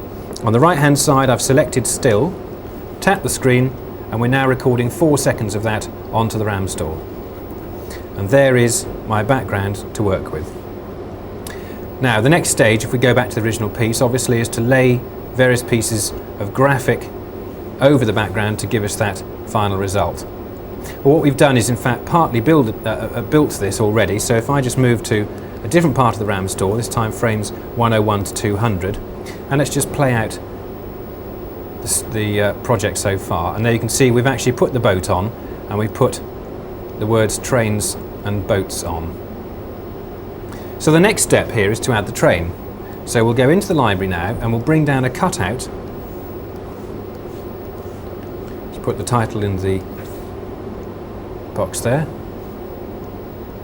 There it is. And we'll load that into the paste up menu. And as we do, you'll see there's a change to the system immediately, which we didn't see in the paste up 3D module. And that of course is the timeline at the bottom of the screen. And this allows us to specify particular durations for an animation that is going to be laid over the RAM store. In this instance, we're going to run this for about 60 frames, and as you can see, we have that loaded already onto the timeline. So let's reduce the size of the train, and we'll spin that around on the y-axis. And in fact, I need to go by half a turn, so I'll use the half box. Place the menu at the top of the screen, and we'll now position the train down at the bottom of the picture like so. Now, by selecting background clip on the right hand side of the screen, I'm able to see the background animation as it happens behind the new foreground layer that I'm adding on, which of course gives me superb control over the next layer of animation. Okay, there's the move. Now in actual fact, the piece of store that we're working to is 100 frames long, so we'll need to increase the timeline to 100 frames. That's very simply done just by opening the right hand of the two boxes and putting, in this instance, 100 in there. And that's now increased the duration of my timeline. So I now have a 4-second timeline. There's the animation. I need to add my material over the top of it, and I want the train to come in from the left hand side. And there's a little trick here which we're going to use, which basically is to reposition the axis on the far left hand point of the train. And what this allows me to do is then, by using the size, is to make it appear that the train is actually running in from the left hand side of the horizon, whereas in actual fact all we're doing is increasing its size. So the beginning of the animation will make about so big. I'm working in auto here, so that point has now been automatically entered as a keyframe. Had I been working in manual, then as soon as I'd entered a different statistic into any one of the positional, spin, size characteristics on the screen, then I would have had a little orange box appear like this one here saying edit. And as soon as I tap that, the point is entered. But for the purposes of this exercise, I'll leave it in auto. Move down to frame 60, which is the point at which the train is going to stop, and we'll size the image up, like so. That's the final point, and again I've got an automatic keyframe point, which you can see there is a little white line on the timeline on the screen. Now, what I want to do is profile the move as it comes in. I want a linear move as it starts in on the left-hand side, and a profile stop. Now, the system will default to a profile stop, but I have to select the linear into or out of any keyframe point. So here, in fact, the linear move from the first keyframe. So I select linear from. And there is the move. And that will slow down and stop at the end, and then hold that position right through to the end of the animation. And at the very beginning, I'm going to use the translucency control to drop that cutout right back to 0 at the start, so I can mix it in over the first 15 frames of the animation. Enter another edit point there. Move back to the beginning. I choose to animate this in fields, which will give me a much smoother animation feel to the whole clip, and then I just hit do it. And that's now processing over the material that I've already been working on. Now in this instance, I'm actually processing the clip over the original piece. But you have the option at all times to select a different part of the RAM store for your result against your background, so that if you actually want to change the animation at any point in time, you always have the previous stage safely stored on the RAM store. So once this is finished processing, we'll go into that part of the system and you can see precisely how that would operate. See the train there coming to a stop. That's the profile stop, of course. And once it has stopped, then it will just repeat the cutout for the next 40 frames while the boat moves into its final position. And there you can see it's now stopped. Of course, I could have processed more than one cutout at the same time here. Just as we can use multiple cutouts in the Paste Up 3D perspective menu, we can also use multiple cutouts in the camcorder. But I think it's a good idea when you're learning to use the system to set off with one cutout, get to know the keyframes, get to know how to use the menus in conjunction with the camcorder, and then move on to multiple cutouts when you're confident with that part of the system. So there's the final piece. If we go back to the store now, we'll play that out by hitting Play Out Result. And there is the animation. Now, had I wanted to actually have a safety copy of the background before I laid the train over it, then I've made the result a different set of values. So for example, I would have perhaps made that frames 201 to 300. That would have meant that the background, which is on frames 101 to 200, would not have been recorded over, but the background with the foreground addition would have been recorded from frames 201 to 300 on the camcorder.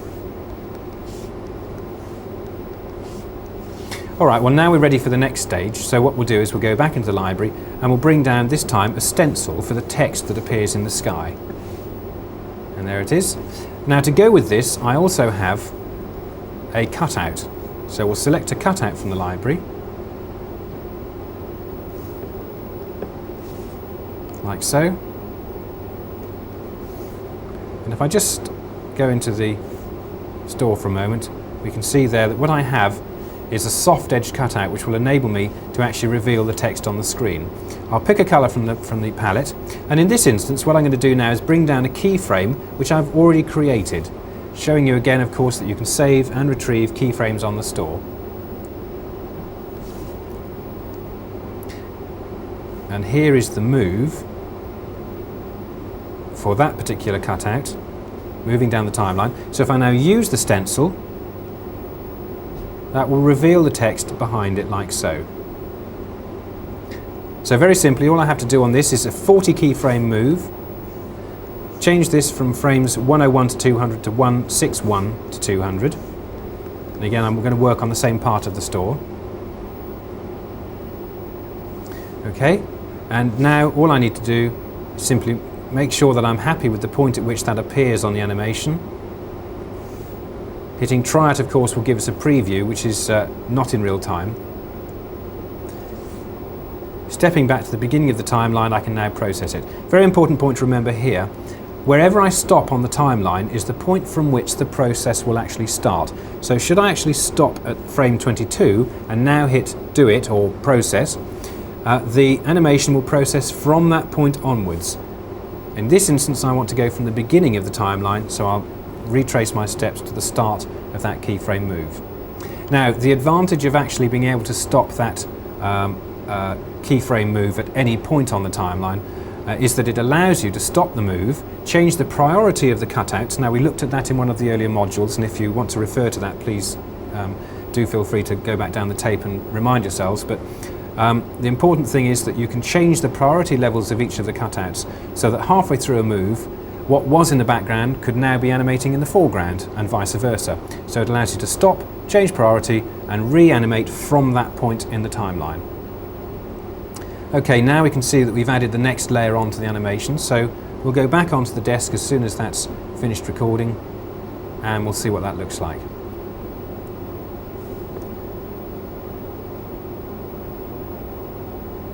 Just wait for the last few frames to process onto the store. There we are, and we'll go back and play out the result, and we'll change this so we play the whole of our animation. And there it is. So all that leaves us to do now is to actually put the plane over the foreground. So we go back into the library, cutout, look for the plane, bring it down, there it is, it's a cutout, into the Paste Up menu, size it down, and now selecting from the RAM store frames 161 to 200, which is where we've just been working, we set a time frame up of 40 frames, that's a keyframe timeline of 40 frames. We'll position the plane at the start of that move, size it down slightly more, spin it around, position it, and mark that as our first keyframe point, automatic edit there, move to the end of the timeline, like so, spin the plane around slightly and move it to the end of the timeline, and move it to the end of the banner, of course. Spin that round a little more, like so. Move to the centre of the move and just reposition the plane so it's now got a nice arc, like so. And there we can see the plane moving around the banner. And obviously we can fine-tune that to make it precise. Now, something else that's appeared on the screen now, which you won't have seen before, is this timeline, or the actual track of the animation we're producing, which is called stripy string. It shows us the track we're working on, it shows us each keyframe point we produced, and each stripe indicates one frame of real time in video. So that's a switchable option in the full page menu, which allows you to actually see the track of your animation. And regardless of the number of cutouts you have on screen, you'll see that for every single one of them as you select them. And obviously if we have multiple cutouts here, if we just copy the plane, so you can see how that works, just by hitting copy, I now have two planes. There's the first one with its animation. Here's the second one, which we could perhaps run an animation on in a different direction. So what we'll do is we'll go back to the beginning of the timeline for it, and we'll give it a different move so you can see how that works. So we've selected that cutout. You can see the axis is over number 2 now, and here we have number 2 on the store. Move to the other end of the timeline, spin the cutout back, move it across the right hand side of the screen, and again perhaps give it an arc in the opposite direction now, so we'll go down with that. And now we can run them both together, and there are our two animations, and they'll both process together. And as I select each cutout, you'll see the stripy string trail for each one. And of course that applies to cutouts from the library, not just copies made within the Paste Up menu. Now back into the animation menu itself, we have one or two other controls here which we'll very quickly look at. When we play out the material to tape, of course, we have exactly the same tape menu that we saw when we came in from VTR, only this time, of course, it's going out to VTR. We can loop the material, so it will actually keep on playing, like so. And we can reverse it and we can bounce it. So it will go forwards and backwards, like so. We can put pauses between frames, and if you refer to the manual you'll see exactly how that works. Again, that's a very straightforward task. You can just put in any pause duration between specific frames. And of course we have various other facilities on here that allow us to buy and sell single frames to and from the Paintbox into the RAM store. And that's very useful, of course, for rotoscoping. The buttons on the rat will actually help you at this point. If you take the rat and look at it, you have 4 buttons. 1, 2, 3 and 4, and each of these has a different function in the rotoscoping process with the RAM store. And in the painting menu you see you actually have a little reminder of what each one of those buttons do. Button number 1 is your next button. That will buy the next frame that you've marked in the RAM store and sell the one you've just been working on. Button number 2 will buy a frame into the painting buffer, but nothing else, it won't sell it back. Button 3 will preview the number of frames that you've pre-selected to preview in the full page menu or in the RAM store menu. And button 4, the sell button, will just sell a frame from the painting store or from any part of the paint system onto the RAM store. So for example, if I set this up to be frame 161 and sell frames 161, then I'd buy the first frame in at this stage maybe, go into painting, and then you can see here I could use the next button, button number 1, and I could literally add frame by frame, go to the next one, 2, go to the next one, 3, 4, 5, and so on. And if we go back to the RAM store now, you'll see that we have those additions added, rotoscoped effectively to each one of those frames. And that's also possible in field mode. So by selecting fields, you can select field 1 or 2, and again in the painting part of the system or in any other menu, graphics, effects and paste up, you can actually work in a rotoscoping manner using fields instead of frames. So if you do forget what the buttons mean on the rat, don't forget it's here as a toggle on the painting menu, and if you switch that box, it will remind you which frame you're selling and which frame you're buying. So back in the RAM Store menu, I think we've covered the major facilities that you'll find in the RAM Corder option. Please do read the manual, and remember, try one cutout to begin with, don't try multiple cutouts. Get to know how to use the system, get to feel very familiar with the way that the 3D menu operates, and certainly how it operates in conjunction with the keyframing facilities in the RAM Corder. And I'm sure you'll have great success with this particular option on Paintbox.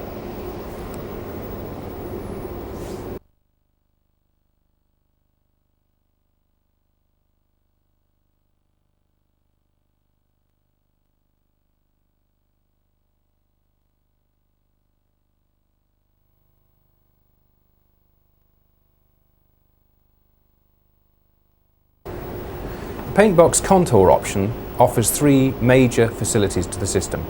These are namely Contour, which falls into four categories of bend, turn, wrap and ripple, which is a true curvilinear DV effect working in 3D space. Global, which is the ability to group together your DV moves, and Attached, which allows you to set up various subgroups within the global move. Now these last two functions, global and attached, are very much applicable, of course, if you are using the RAM Corder option on Paintbox. So let's go and have a look at the menu now and see exactly how the contour option is set up. In the Paste Up menu, if we have a cutout on our pen, so first of all we'll go into the library and we'll bring down a picture, which will turn into a cutout. So we'll use the picture of the clown here. So we'll cut the entire picture out using the Cut Picture All function. And then immediately we can see the Paste Up 3D menu appear, and right in the middle we can see the Contour sub-menu with Bend, Wrap, Turn and Ripple effects. Let's start off by using the Bend facility, and immediately you notice that we get a grid of dots over the image. If we just size this image down slightly so we can see the edge of the grid, there it is. Now any point that I pick up and move on the screen will of course push the entire image across in a contoured effect. And as soon as I've done that, you notice that I've actually targeted that point.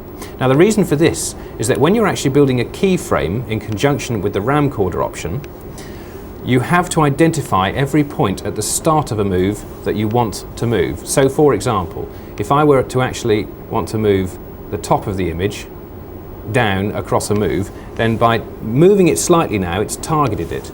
And that means that now across the move, it will identify that point as a point that I want to move. Now if I didn't actually want that line to move off the horizontal, then I can use the undo function to take it back to its original position. But you notice the target still actually stays on that point.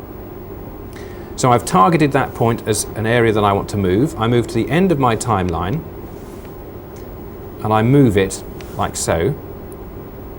And if I now run down the timeline, you can see that contour effect actually being animated. And as I say, of course, this is applying to the RAM Corder option. If you're using a Paintbox without that option, then of course this is a still frame effect setup. We can do the same thing, of course, for any other point. And if we want to, of course, we can go back to the beginning of a keyframe move and retrospectively set up a move on that point. So if we now run through the timeline again, you'll notice that both the top and the right-hand side are moving. And of course, I'm not just restricted to picking up points on the edge of an object. I can pick up points at any stage across the image. So for example, I could take a point just here within the picture and just pull down the image at that stage. And you can see the effect that's been created there. So this really is effectively turning your video image into a sheet of rubber and allowing you to move it in any way. But so far we've only moved it in two planes, and if I spin this image around now, because of course all of the contour functions are integrated and can be used with the positional, spin and size characteristics within the 3D menu. But here you can see now that whilst we have a contoured image in two planes, in the third plane we haven't done anything yet. So back into Bend, pick up the Z plane now, and we'll pick the center point of the picture, and you see that we can push that down and pull it up accordingly. And if I now go back into spin again, you can see that we have a truly three-dimensional shape in a 3D space that's been contoured using the Bend facility. Now, if you want to work in particular area of the screen, then if I just stick this image down now and recut a small section, and put that back to its original position, go back into the bend function, and you see now that our grid of little dots has appeared over a small part of the screen, and this obviously is going to give me far more control over movement of this part of the picture. Now again, by using the multi-cutout facility, there's no limit within reason to the number of cutouts we could have on the screen at any one time with a bend facility enabled on it. So I could have 3 or 4 separate cutouts across the image, each with their own grid allowing me to bend them in different directions. If we now go back to the full screen image, let's have a look at 1 or 2 other functions available within the bend facility. Now, what I'd like to do in this instance is just pull the nose away from the rest of the picture. And this can be done very simply by locking off points on the grid. So first of all, let's just reduce the size of the image again, and we'll spin it round slightly so we can actually see what's happening in a 3D space. Like so.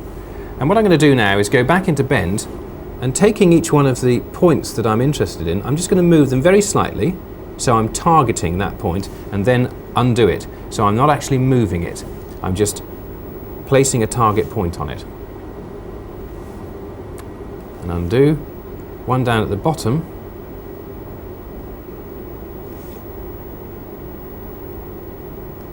and 1 on the left hand side.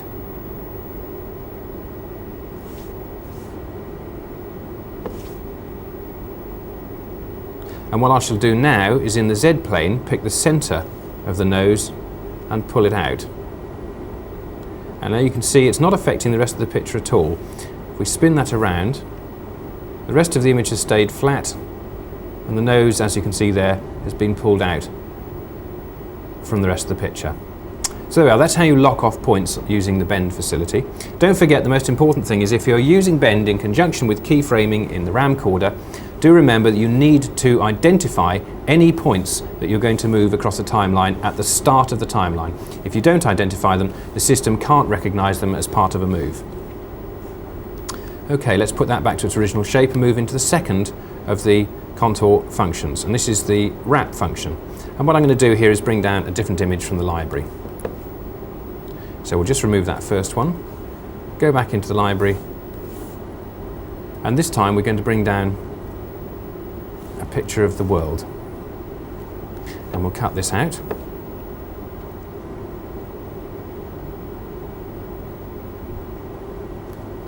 And then using the wrap function, in the X or Y plane, I can literally roll or curl a picture towards us or away from us. And that again is a truly three-dimensional,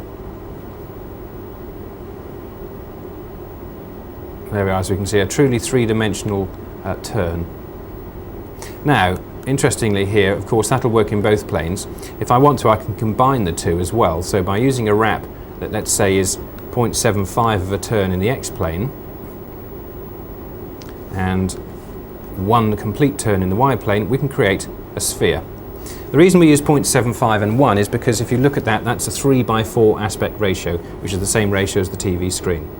Now we can go back into the spin function now and spin the image around, and we'll see that we haven't actually got a perfect sphere because we've actually got the picture at the top of the image being severely distorted because there's just too much of it. So what we do is go back into the wrap and use the Y size to decrease the amount of image that we have there. And there you can see it's getting better already. If we take that down to the lower figure again,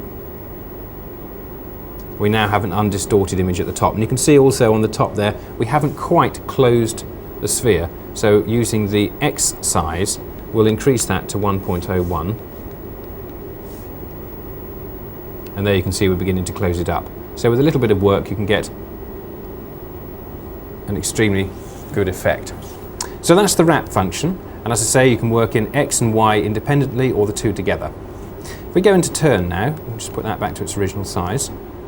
Page turn gives us the ability to make a page turn from any part of the screen, bending forwards or backwards over, again, if you're working in conjunction with the camcorder, over a specific time space.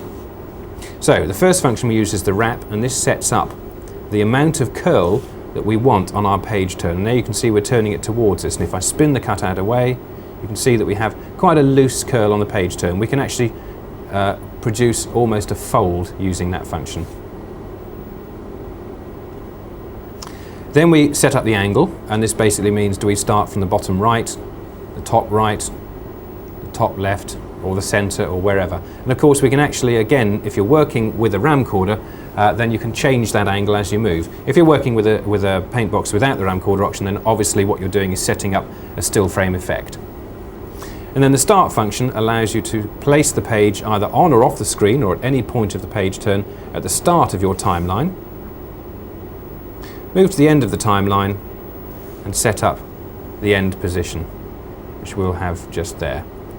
And again, of course, the keyframing facility with the ramcorder option will work out all of those in-between stages for you. And it's a very simple task now to add highlights and lowlights to this image. I'll show you how we would do that. If we go back into the position functions, you're familiar, of course, with the no back facility that we've had on other options. Well, here we have a no front or a no back facility as a switch. So here, of course, we're looking at the back alone, and here we're looking at the front alone. Now, doing that and then substituting your cutout for a flat color, you can see very quickly how you can actually build a matte run, allowing you to put highlighting and low lighting through either on a still image, or again, if you wanted to do it frame by frame, on a moving page turn. The boxes, let's just put that back to the picture again. The boxes BF and FB we'll be looking at in a little bit more detail later on. So there's the page turn. The ripple function, we'll just go back and get our original image from the library for this one.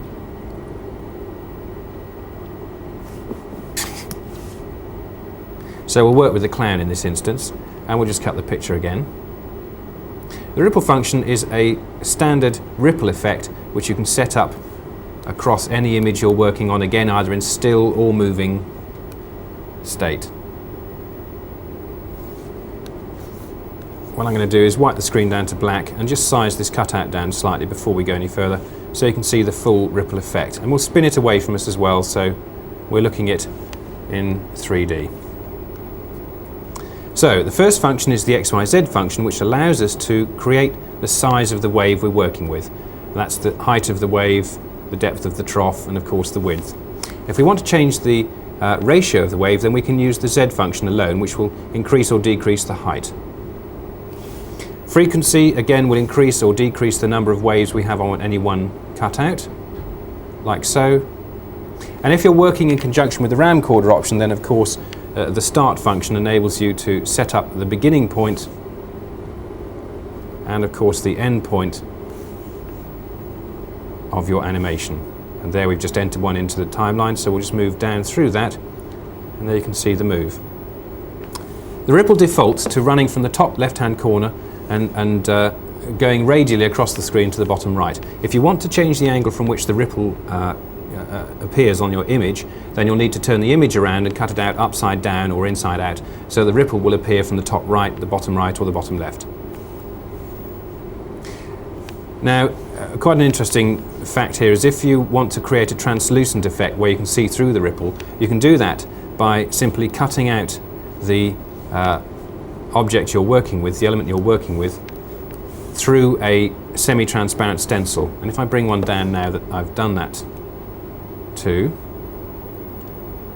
bring it into the screen, and I'll also bring down a keyframe that I've created. And what we'll do is we'll just wipe the picture to white so we can see more easily. And as I spin this around, you'll see we are literally looking through, it's almost like looking through a piece of silk. We have a semi-transparent cutout there on the screen. So there's another effect that can be created using the ripple option in Contour. So those are all of the ripple functions. If we take that back to its original state, we're now going to look at the global functions, and I'm going to bring down from the library, let's just take the only function off in Paste Up 3D. I'm going to bring down from the library a number of cutouts. We have 6 here in actual fact, so we'll fetch those down in order. Cutout number 1, let's just put that back to its original position. 2, there's the third one.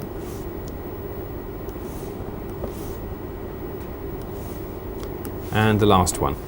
Into the Paste Up 3D menu, and here we can see that we have all the separate cutouts on the screen. And I can separate those in the usual fashion by selecting Control for each independent cutout, picking them up and positioning them across the screen.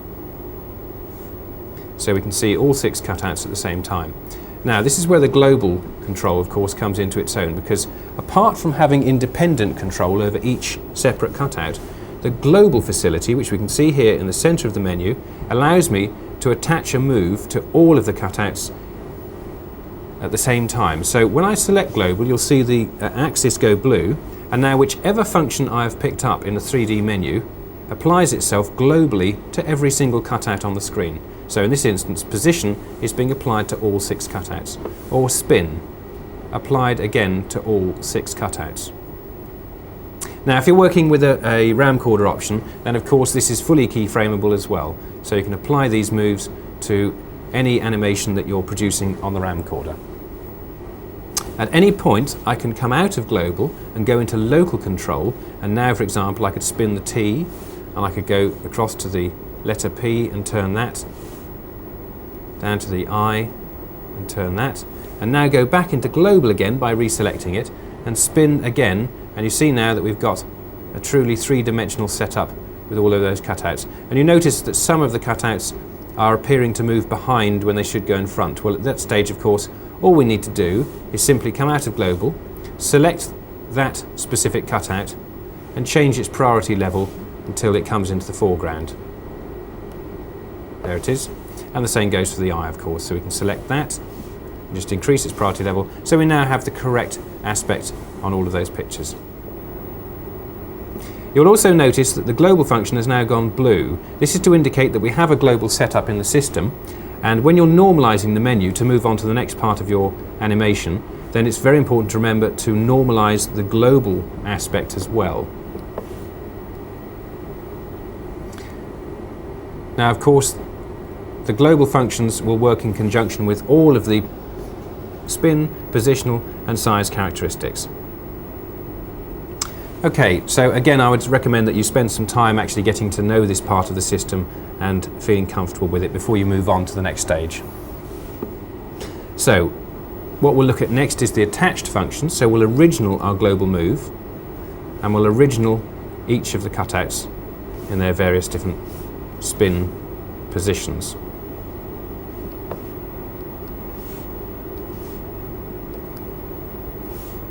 Okay, so what we'll do now is use the attached function to build a 3-dimensional shape with these 6 separate cutouts.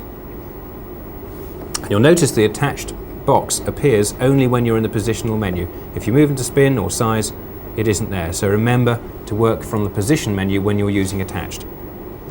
So let's start off by taking the letter P, placing it on the left-hand side of the screen, and then selecting the letter O, and we're going to attach the letter P to the letter O. So I attach, after having selected the P, the top edge to the bottom of the O, and I've done that by, I'll run through that again with the next letter. Select the T, select attach, select the edge to be attached, tap the object you're attaching to. Let's do that again. We're going to select the I, select attach. We're going to attach the left-hand edge of the I, so we select that to the letter T. The O, attach the left-hand edge to the I.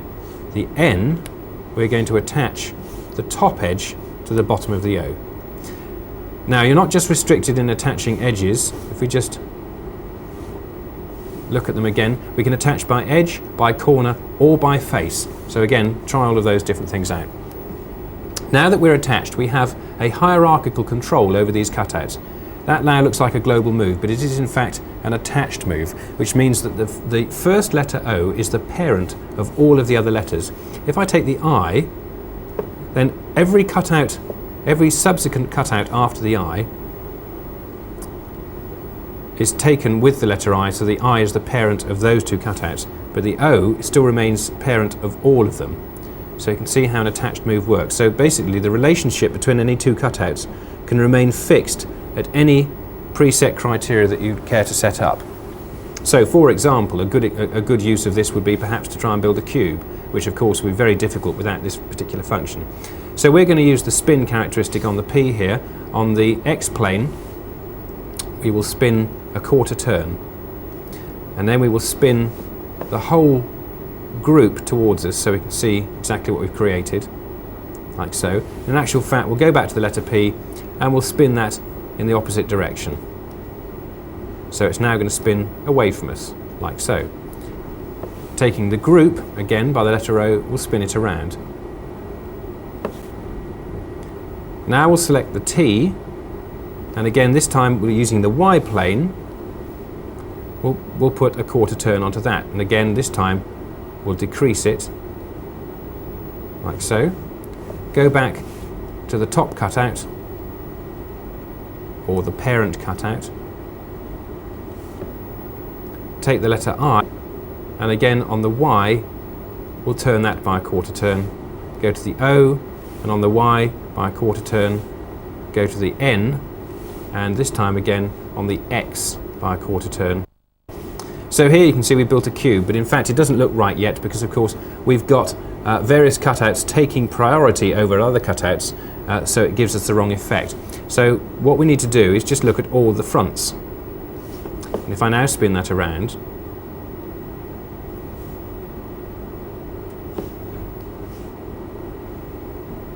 you can see that we can look at every single face of the cube. And that's fine providing we just look at the fronts, but if we open the cube back out, of course, by going to the letter N, so deselecting the global there, and literally opening up the letter N, with fronts only, it doesn't make sense. With backs only, it doesn't make sense. So what we're going to use is the BF and FB functions. These basically mean that you have priority of backs over fronts or fronts over backs. Spin the cutout around.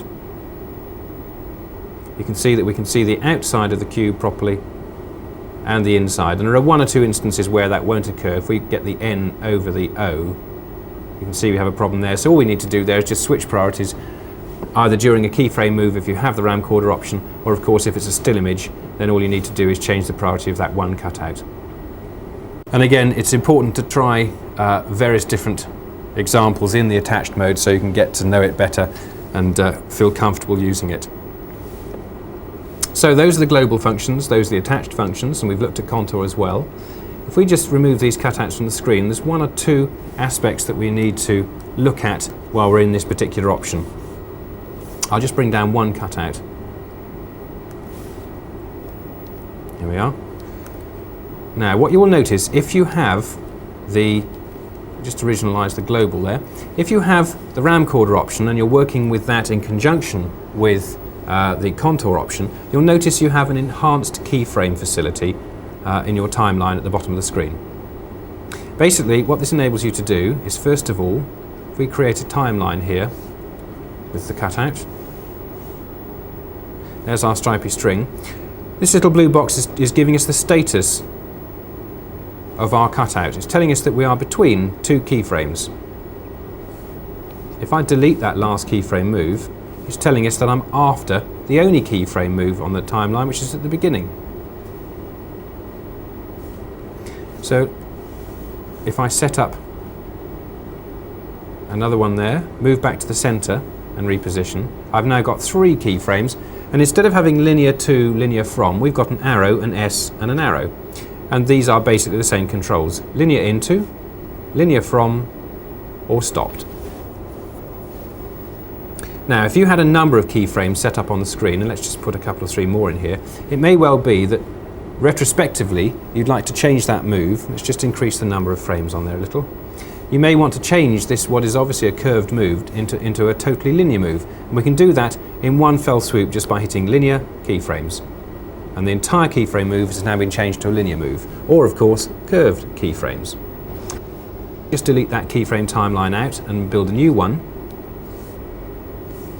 Set up our first position, move down the timeline, set up a second position, and a third, and a fourth. And you can see again here we have a curved timeline, a curved keyframe move. Now I select linear, and every point from here on is a linear move. And there you can see a linear move on that corner, and another one there.